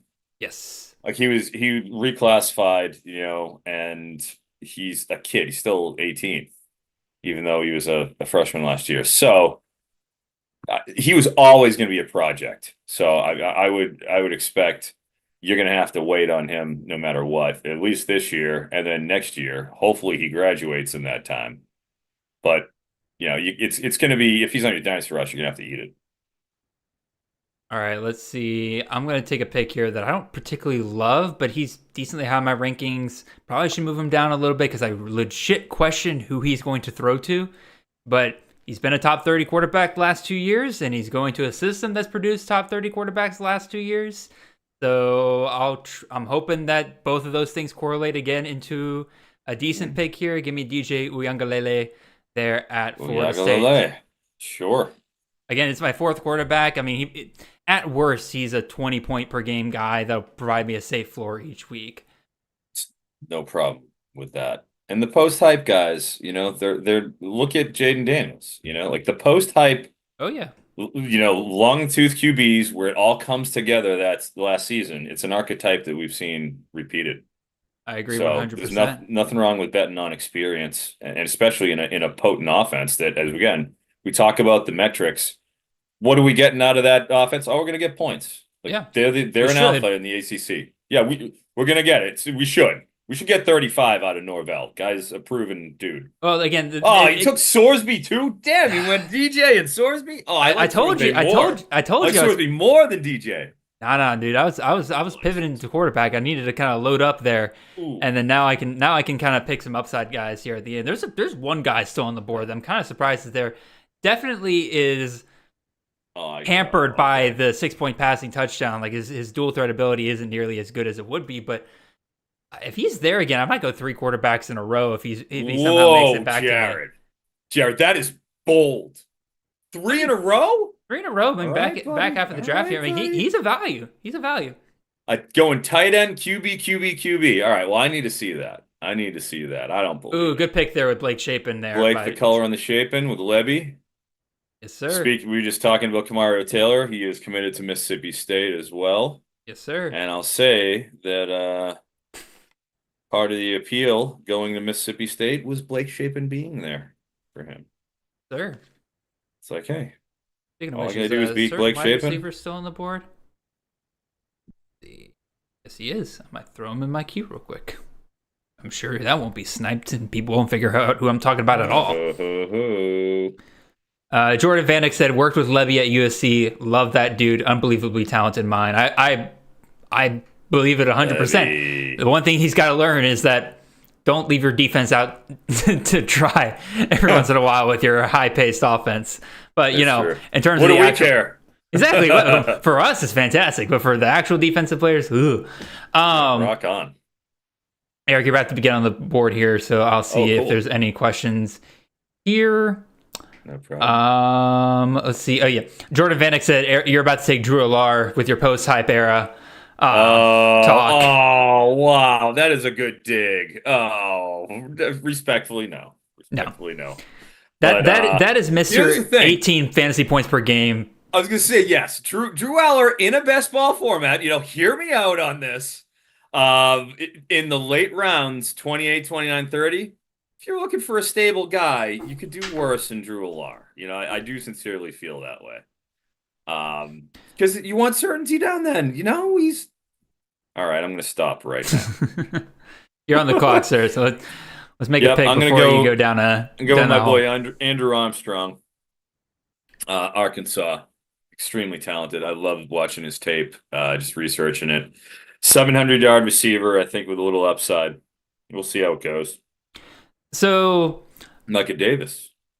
Obviously, Shane is in the chat celebrating the Klubnik pick there in the 22nd round. I'm trying to remember what did Klubnik finish at?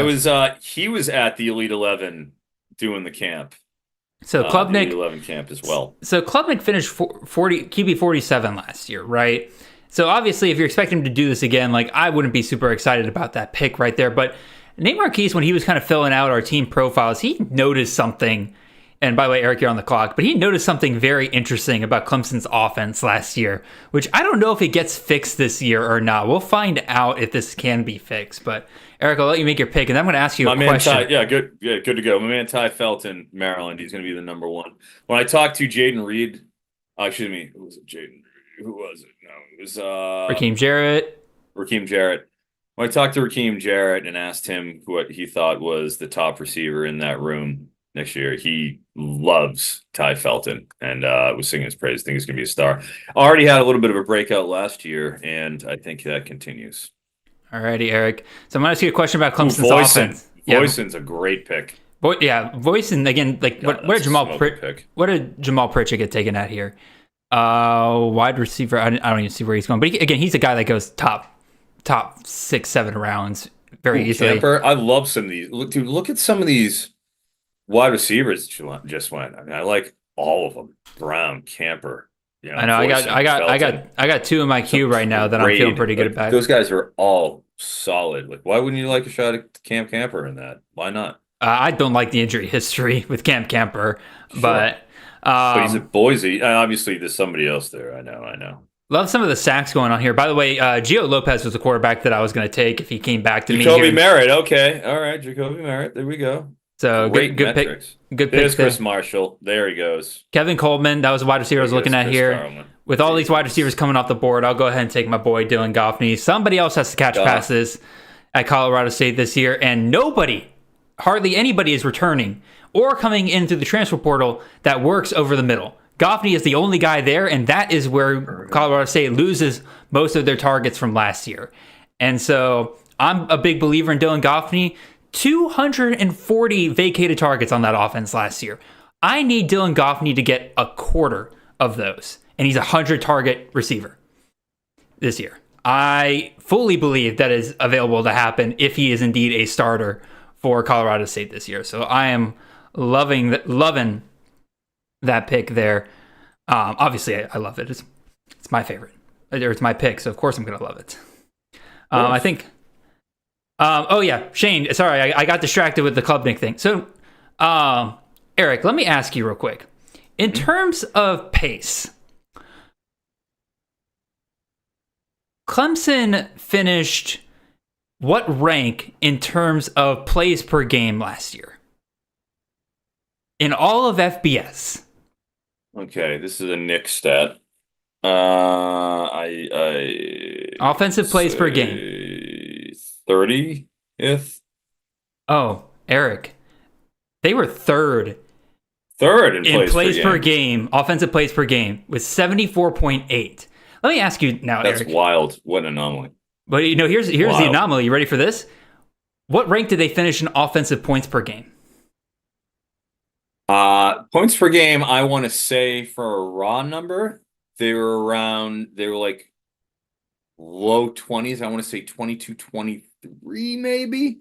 Should put them in the 95th.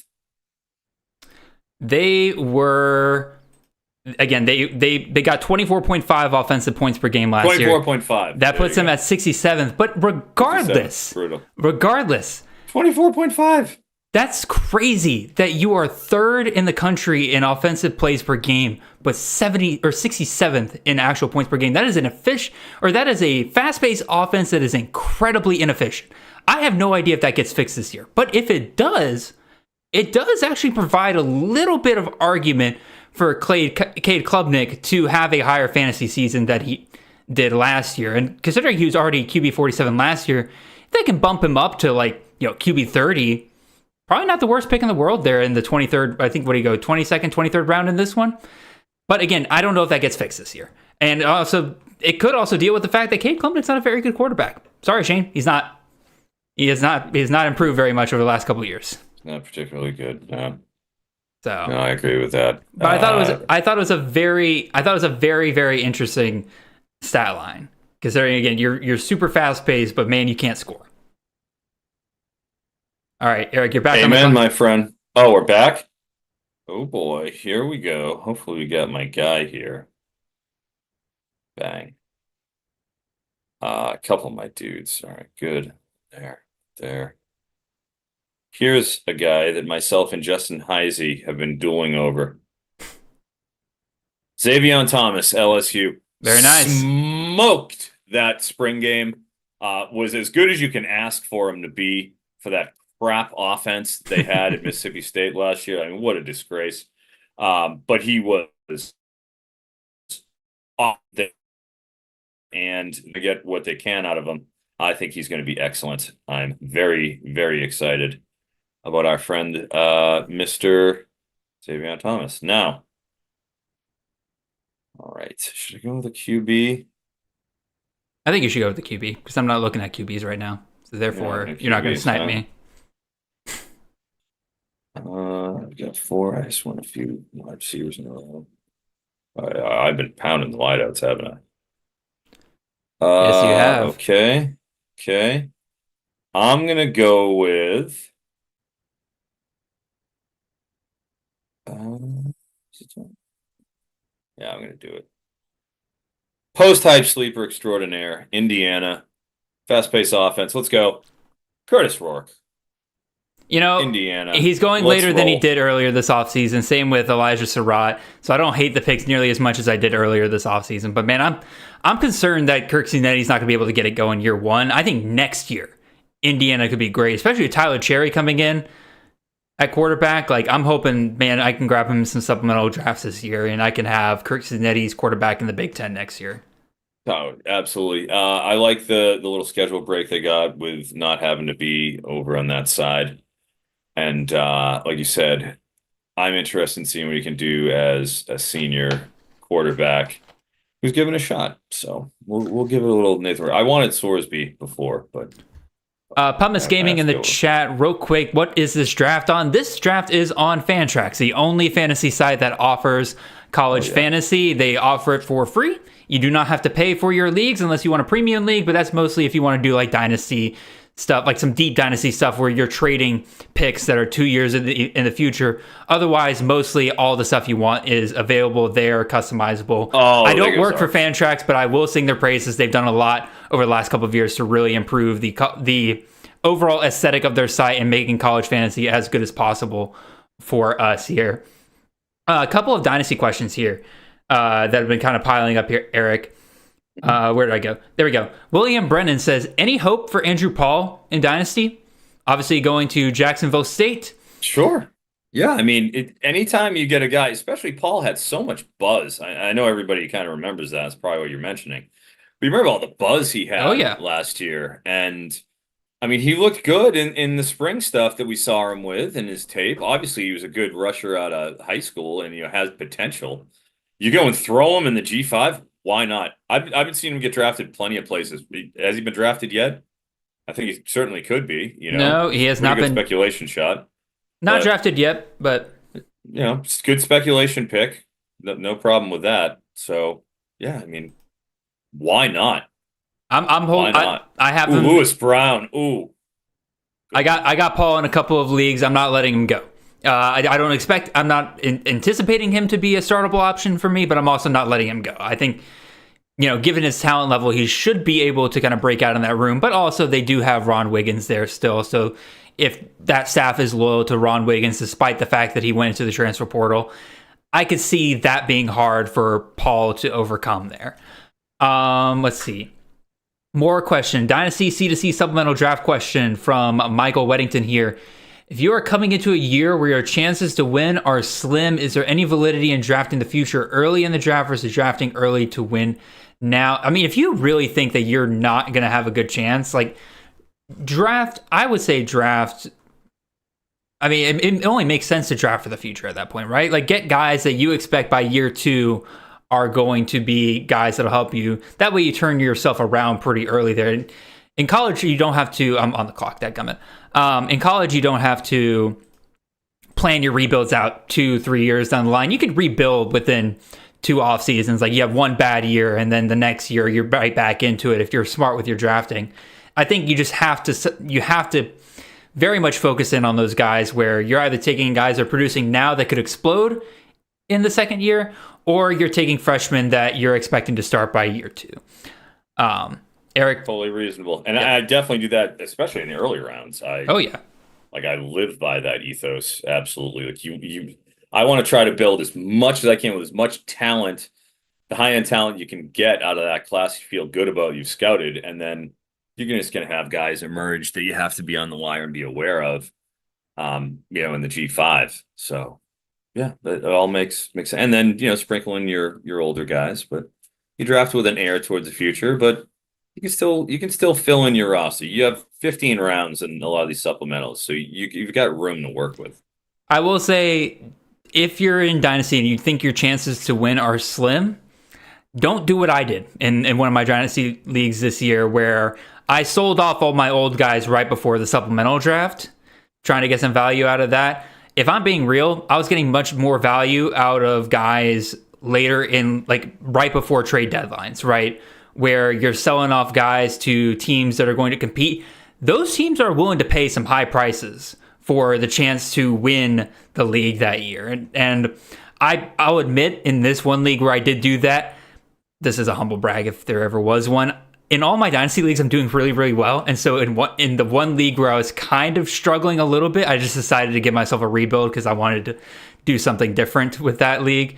But again, very quickly realized that like even in the future, like I better just keep my old guys, sell off who I can at the end of the year. So yeah, Will Brennan saying I make the most deals in our league by far. Yeah, if you invite me to a Dynasty league, I will trade all the time. I love trading. It's one of my favorite things in CFF Dynasty because again, it's so interesting to me talking and wheeling and dealing with different people, trying to figure out who values what where. Because there is no trade calculator in CFF Dynasty. There is no standard rules that people play by. It's a ton of fun. Eric, you're making picks here, man. You took Michael Harrison. Eric. Oh wait, actually, he's not a Tito because he did play more than 10% in line last year. So. I will not call you out for hypocrisy there. He did do that, and I figured I've already got Travis Hunter in there. Try to cobble together all. Colorado doesn't pass. I mean, they cannot run the ball. They don't have the offensive line to do it, and we know that Shador is going to get his shine come hell or high water. That is happening. So I have been rather bullish, I guess, on that passing game in 6-point passing formats, and there's going to be passes to go around, so that's a fairly stable and projectable offense. At the 27th round, whatever it is for Harrison, it's about as late as I've seen him go for a tight end, 26th, 27th. So I will go that direction. And then Noah Thomas is a star. Yep. He's too good not to explode and to really excel. So I'm 100% on his train. And like you said, you can see him in the 27th round here.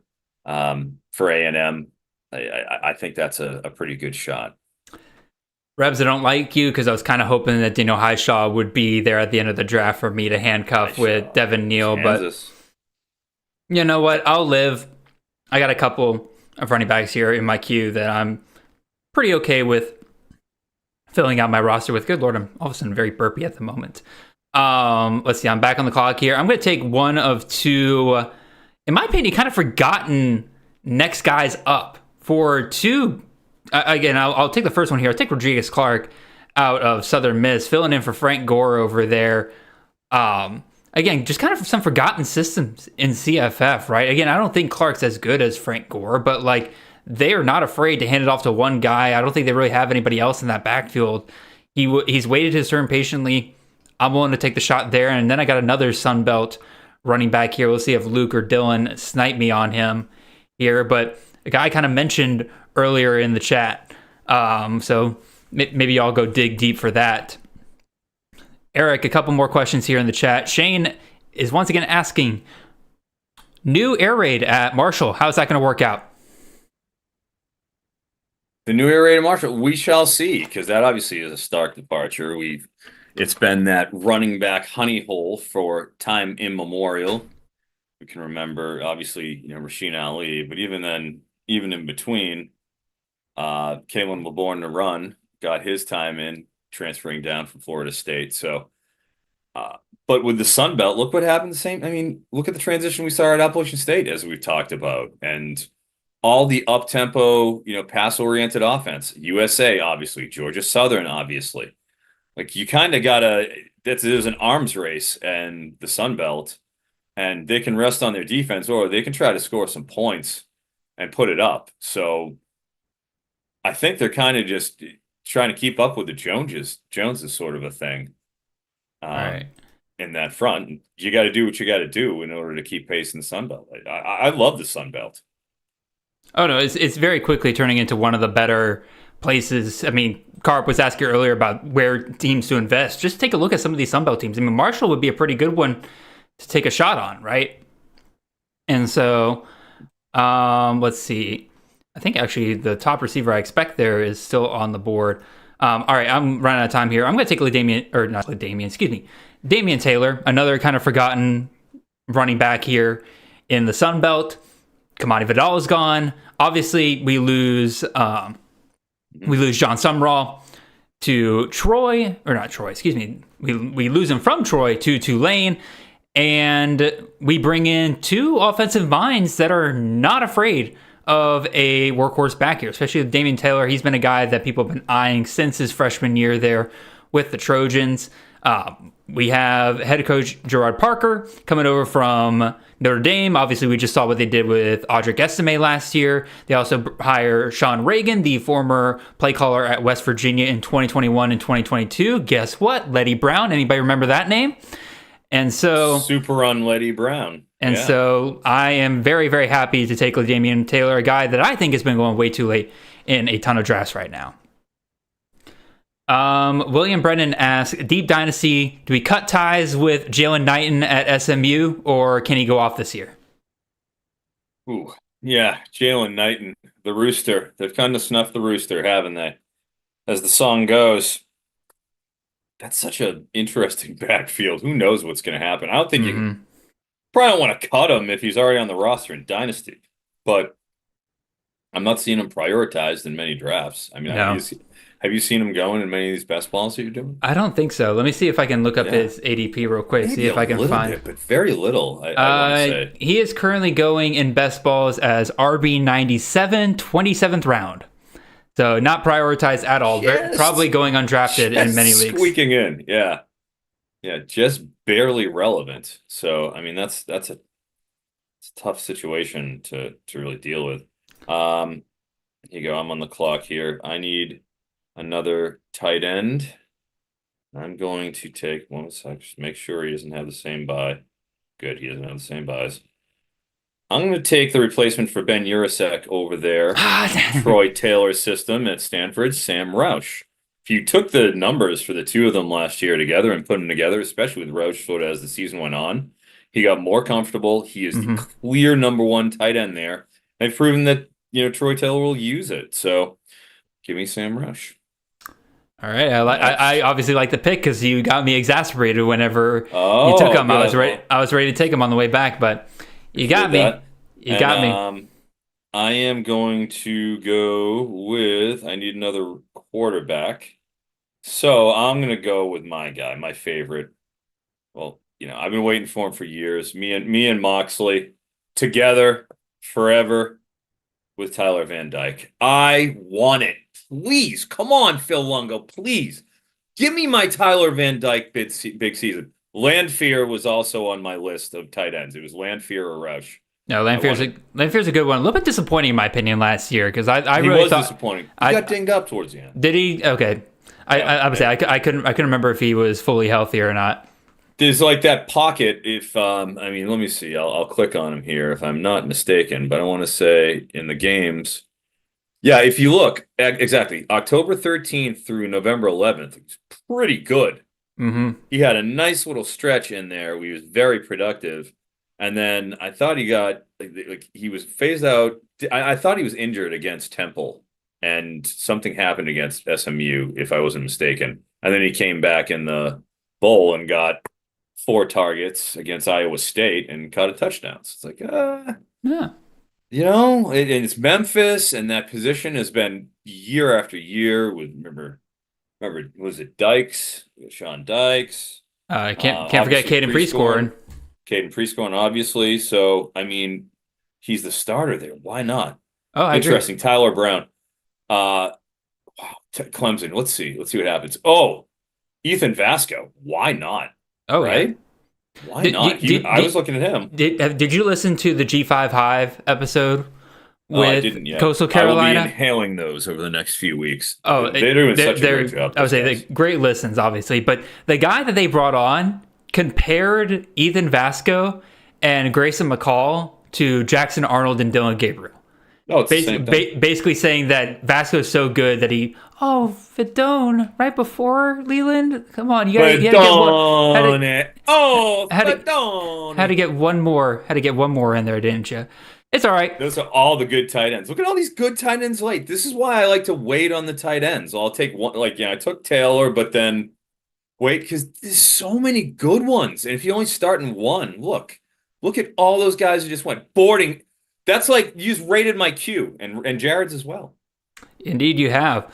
Also, I'm gonna take a wide receiver here. Very rare you can get wide receiver ones this late, but I'll take Winston Wright at East Carolina. All the beat reporters are saying the same thing over there. Again, I like Chase Sewell. He was great as a redshirt freshman last year, but every beat reporter is saying the same thing, that Winston Wright's coming in. He's going to be the number one guy for Caton Hauser or Jake Garcia, whichever one wins that job. He's just been outstanding compared to the rest of that room over there. Again, how great is that value? I don't really know. Again, wide receiver one at ECU this year could mean 70, 80 targets, or, if he's that good, he could be, 110, 115, 120 targets. Who knows? Regardless, I'm willing to take the shot here. And I think this might be the third live draft in a row where I've taken this guy as my fourth tight end. But, the memes here, I might as well keep it going. We'll see if Madden lets me have him. Nope, he lets me have him. Michael Trigg at Baylor. He could end up being the third and the third string tight end there at Baylor. But you know what? Can't quit him. He's my third time's a charm drafting Michael Trigg. But couple of questions here in the chat as we kind of finish up here. Shane asking, Ashton Daniels should have that QB job at Stanford wrapped up, right? Yes, that all indications are he has the job. There's a little concern there that maybe Elijah Brown might overtake him or might give him some trouble, but it sounds like he has full command of that offense. Eric, good. I love Elijah Brown. I got to watch him at the Elite 11, talk to him extensively. And think he's a good kid and think he is going to take that offense over and be pretty damn good. I don't know if it'll be this year. I'm not an Ashton Daniels guy. I think the door is wide open for Brown. I don't care what they say about Daniels. I don't think he's very good from what I've watched him, and I think the door is open. All righty. And last question here. This is from Todd Skid. Sorry, Todd, I saw you put this question in the chat earlier. But again, with all these names and everything, I was going to wait until we're kind of here at the end as things kind of settle down. Eric, I'm going to give you a couple of names. You just tell me keep or cut on these guys. Tylan Hines.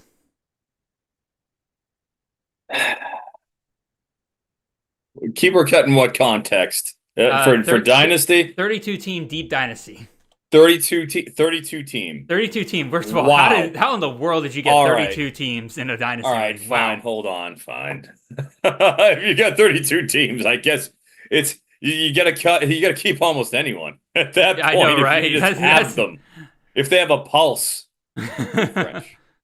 Yeah, your last pick here, Froton. I'm going to do my final pick, and this is a guy I've had a few. I know they just brought in Star Thomas, but I still think the old man in that room, Jaquez Moore, is an intriguing play over there at Duke with Malik Murphy, who just went right there. So just toss him at the end, Great pick by Purple Rain there with Keanu Hill getting Keanu Hill ended up at tight end. Yeah, moving to tight end. Where he belongs. To be fair. Yeah. All right. So just tell me. All right. So now that you know, 32 team deep Dynasty, keep or cut. Tylan Hines. Just one word. Keep or cut. Keep. Javon Ducker. I forget where he ended up. Yeah, where did he? Jeez, Javon Ducker. I say he's not in Memphis anymore. I know that. Let me see if I can find him real quick. I'm leaning cut. I'm hard leaning cut on Javon Ducker. He is at Sam Houston now. She could be interesting. I would keep that actually. I guess with a 32 team. Because anybody with a pulse. Yeah. Justice Ellison, now at Indiana, former Wake Forest. I like Justice Ellison. Keep. There's a path there. Pat Garwo is graduated. He's gone, or actually no. Well, he transferred somewhere, but he didn't do anything last year. Cut him. I don't want any. Well, he was at BC last year. You just didn't realize it because yeah.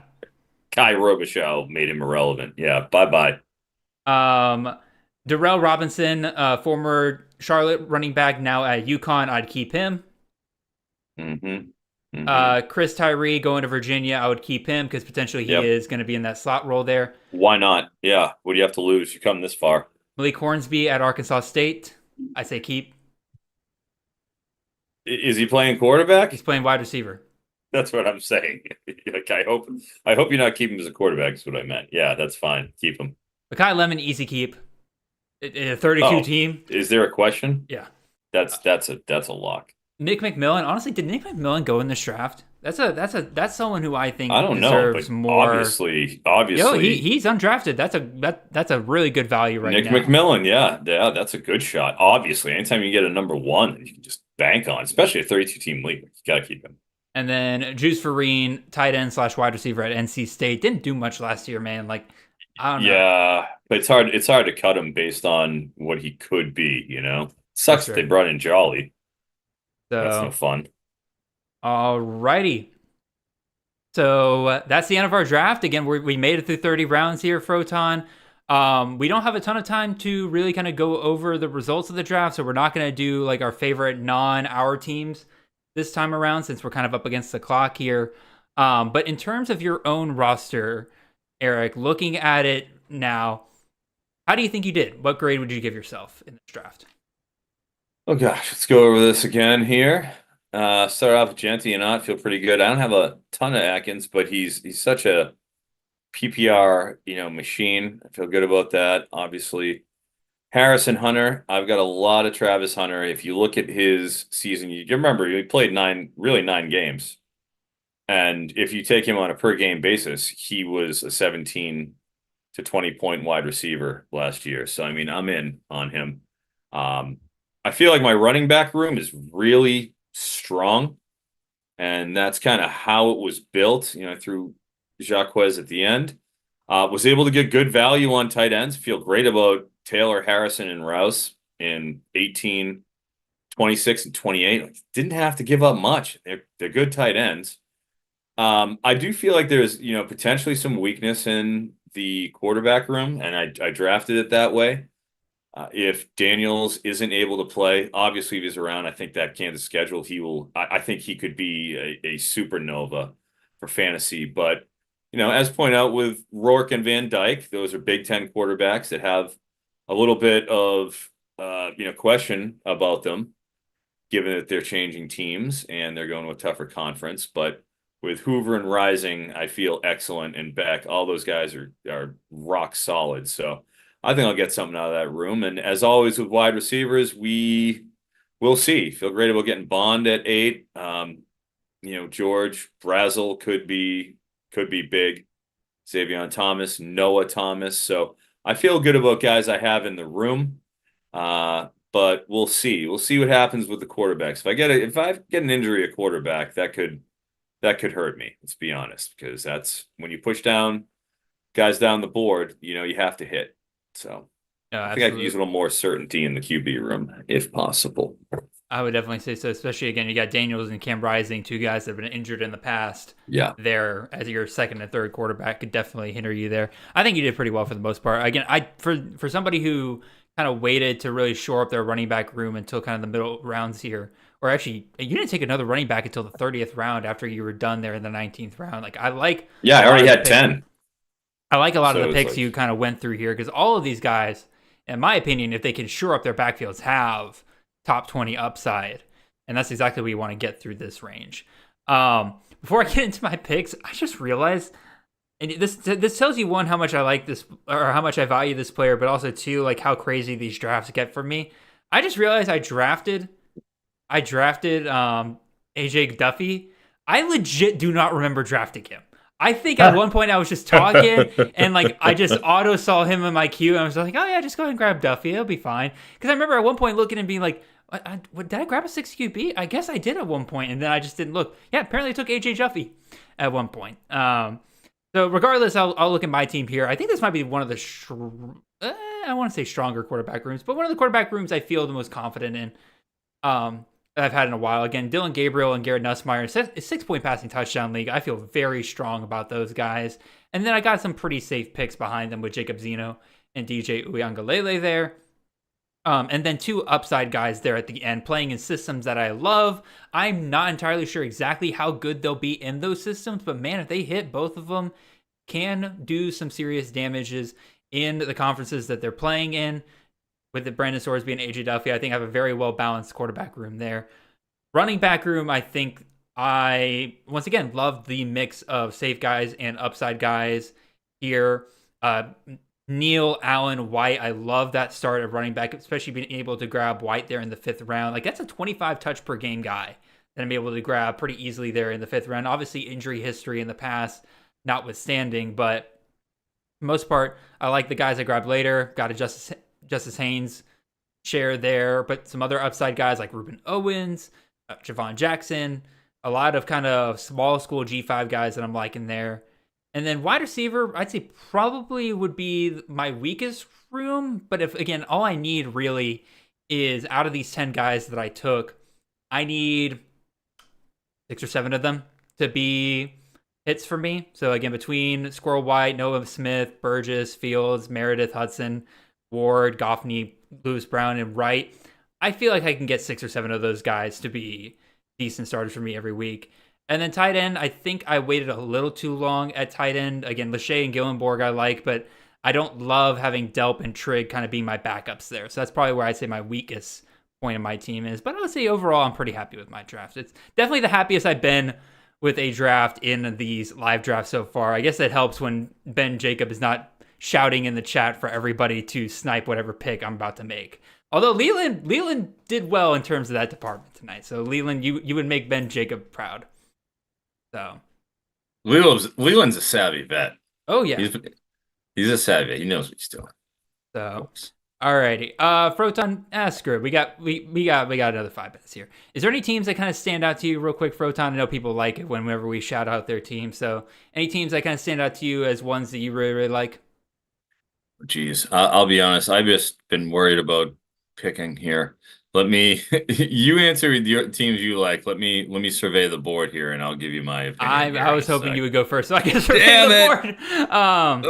Okay. No, it's all here. good. I think the one that stands out to me immediately is Awood Sports here. Again, I love this start here with Horton, Maffa, Sherrard. Probably a little early for Trey Wilson, in my opinion, there at 4-8. Eric, I know you're a huge fan there.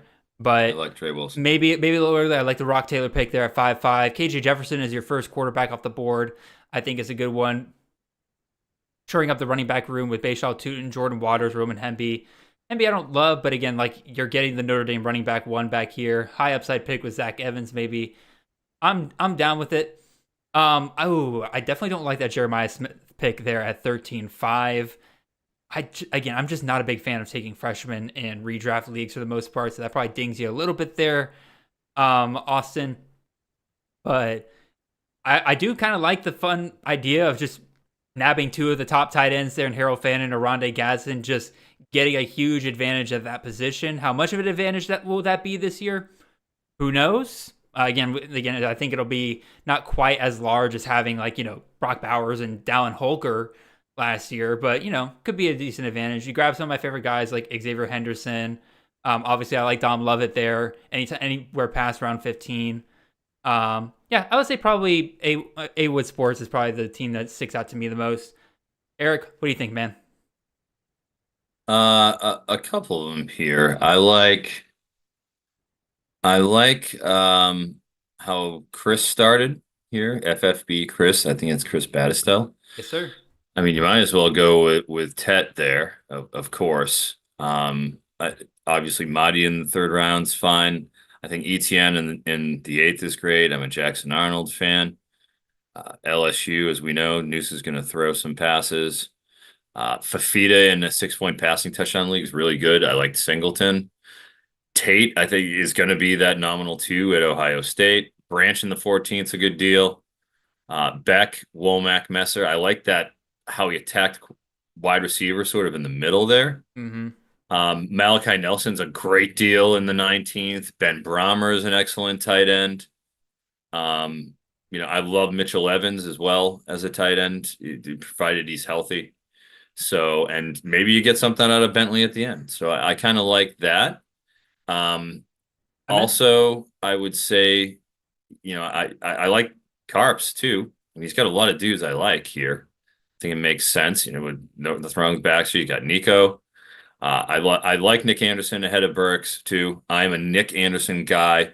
I need to see it. Deion Burks led the nation in drop rate last year. Like, give me a break. I can't wait till the first drop happens. Enough, Deion Burks. Great call by that's balls out of Carp, taking Anderson over Burks there. I respect the heck out of it. We talked about Blue. Sampson's a great pick. Elijah Badger in the 12th round. I mean, hey, if you don't like Eugene Wilson, well, Elijah Badger in the 12th round is going to get some looks. I believe it. Mario Williams I was looking at. Jeremiah Hunter, while I'm a little more down, 16th round. Why not? Give him a go. Connor Wegman in the 19th. I like Camper more than you do. The bold Arch Manning pick. Bold.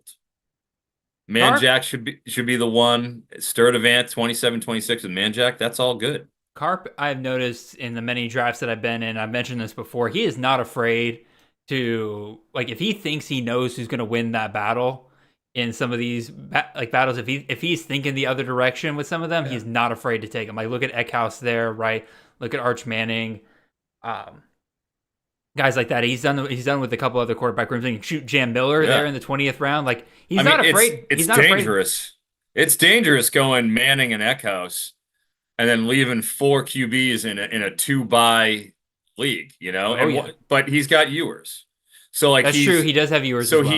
he's dedicating one spot. So he's got 5 QB spots. And then that's what I'm saying. You're dedicating 2 spots to one, and you're going with Eckhouse. Very bold strategy there. It's one of those scenarios, right, where he's either going to be last place in the league or he's going to be first place. And that's a lot of times where you want to be. Yeah. Yes. And if you're going to go with this strategy, don't take Haynes King in his 3 buys. Yep. That is one thing I will caution to do. Because like it's 3 buys. He's got the early week 0 game. So it's like you're up against the gun with that. You got the 2 Texas guys. Maybe a blank on Zevi Eckhouse. Could be a little bold on the QB strategy, but I like it. I mean, it's not going to matter when Nico Yamalev was going full Josh Heupel on us, and it's an interesting he's the starting quarterback regardless. So, absolutely. Alrighty, we're about 10 minutes over now, but that's totally fine. Eric, you have been awesome as always. Love hanging out with you. I'm sure, again, people have been in the chat chatting all night long. Really appreciate all of you guys providing a ton of questions for us to answer tonight. My apologies for not being able to keep up with the chat nearly as well tonight as I normally am able to. But again, just a lot of interesting things going on in this draft for the most part that we wanted to comment on. Eric, I know you are doing great work over with Fantasy Points and the CFF All Access podcast live every Monday night at 9 p.m. Eastern Standard Time. I love hanging out with you guys over there. I know for a fact you've also mentioned that you're working on some articles for Fantrax. Why don't you give everybody a sneak peek at what you're working on? Yeah, sure. I will be writing QB, running back, wide receiver, tight end, very deep historical analysis columns, sort of the ones I wrote last year. But updated and more massaged and with different insights and just sort of going where the data takes me. So I'll be writing some of those pieces, and as well, I'll be doing a whole lot of work. I'll be helping out with the Scott Fish Bowl live events in LA and in Boston.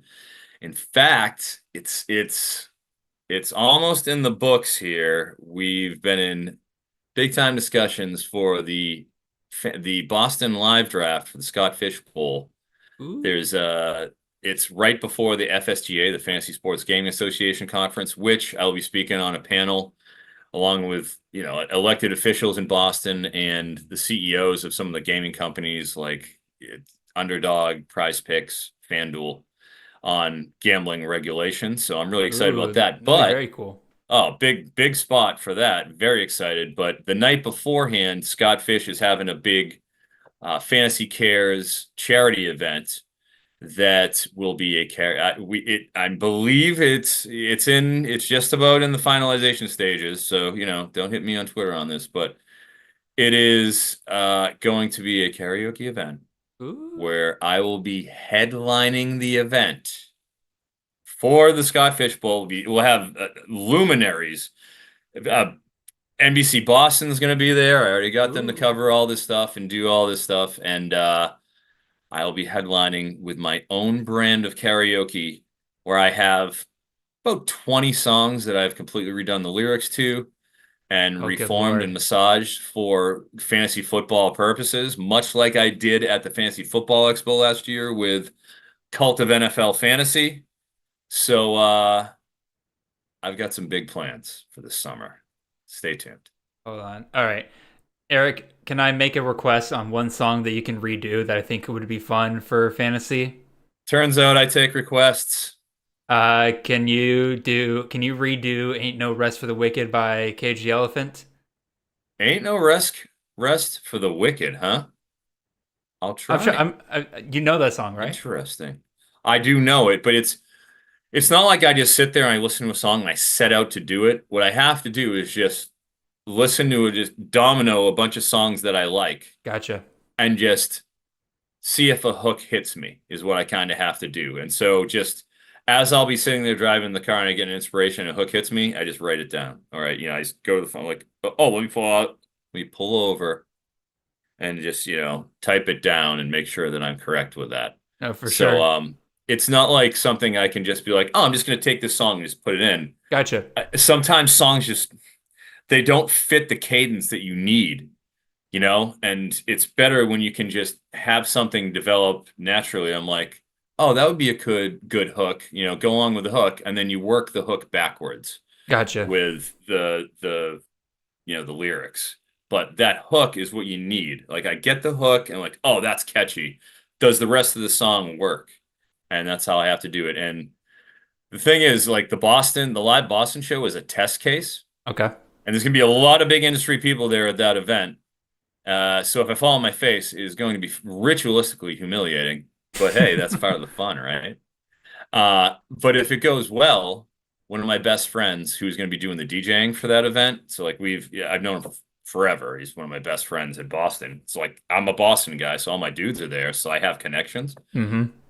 My best friend, one of my best buddies, is in a very successful local Boston band who has had songs on like The Amazing Race and various things, And if it goes well, instead of having a karaoke backing next year, we're going to take the band on tour and do it at multiple different Scott Fishbowl live events as part of like the Fantasy Cares charity and part of those charitable events.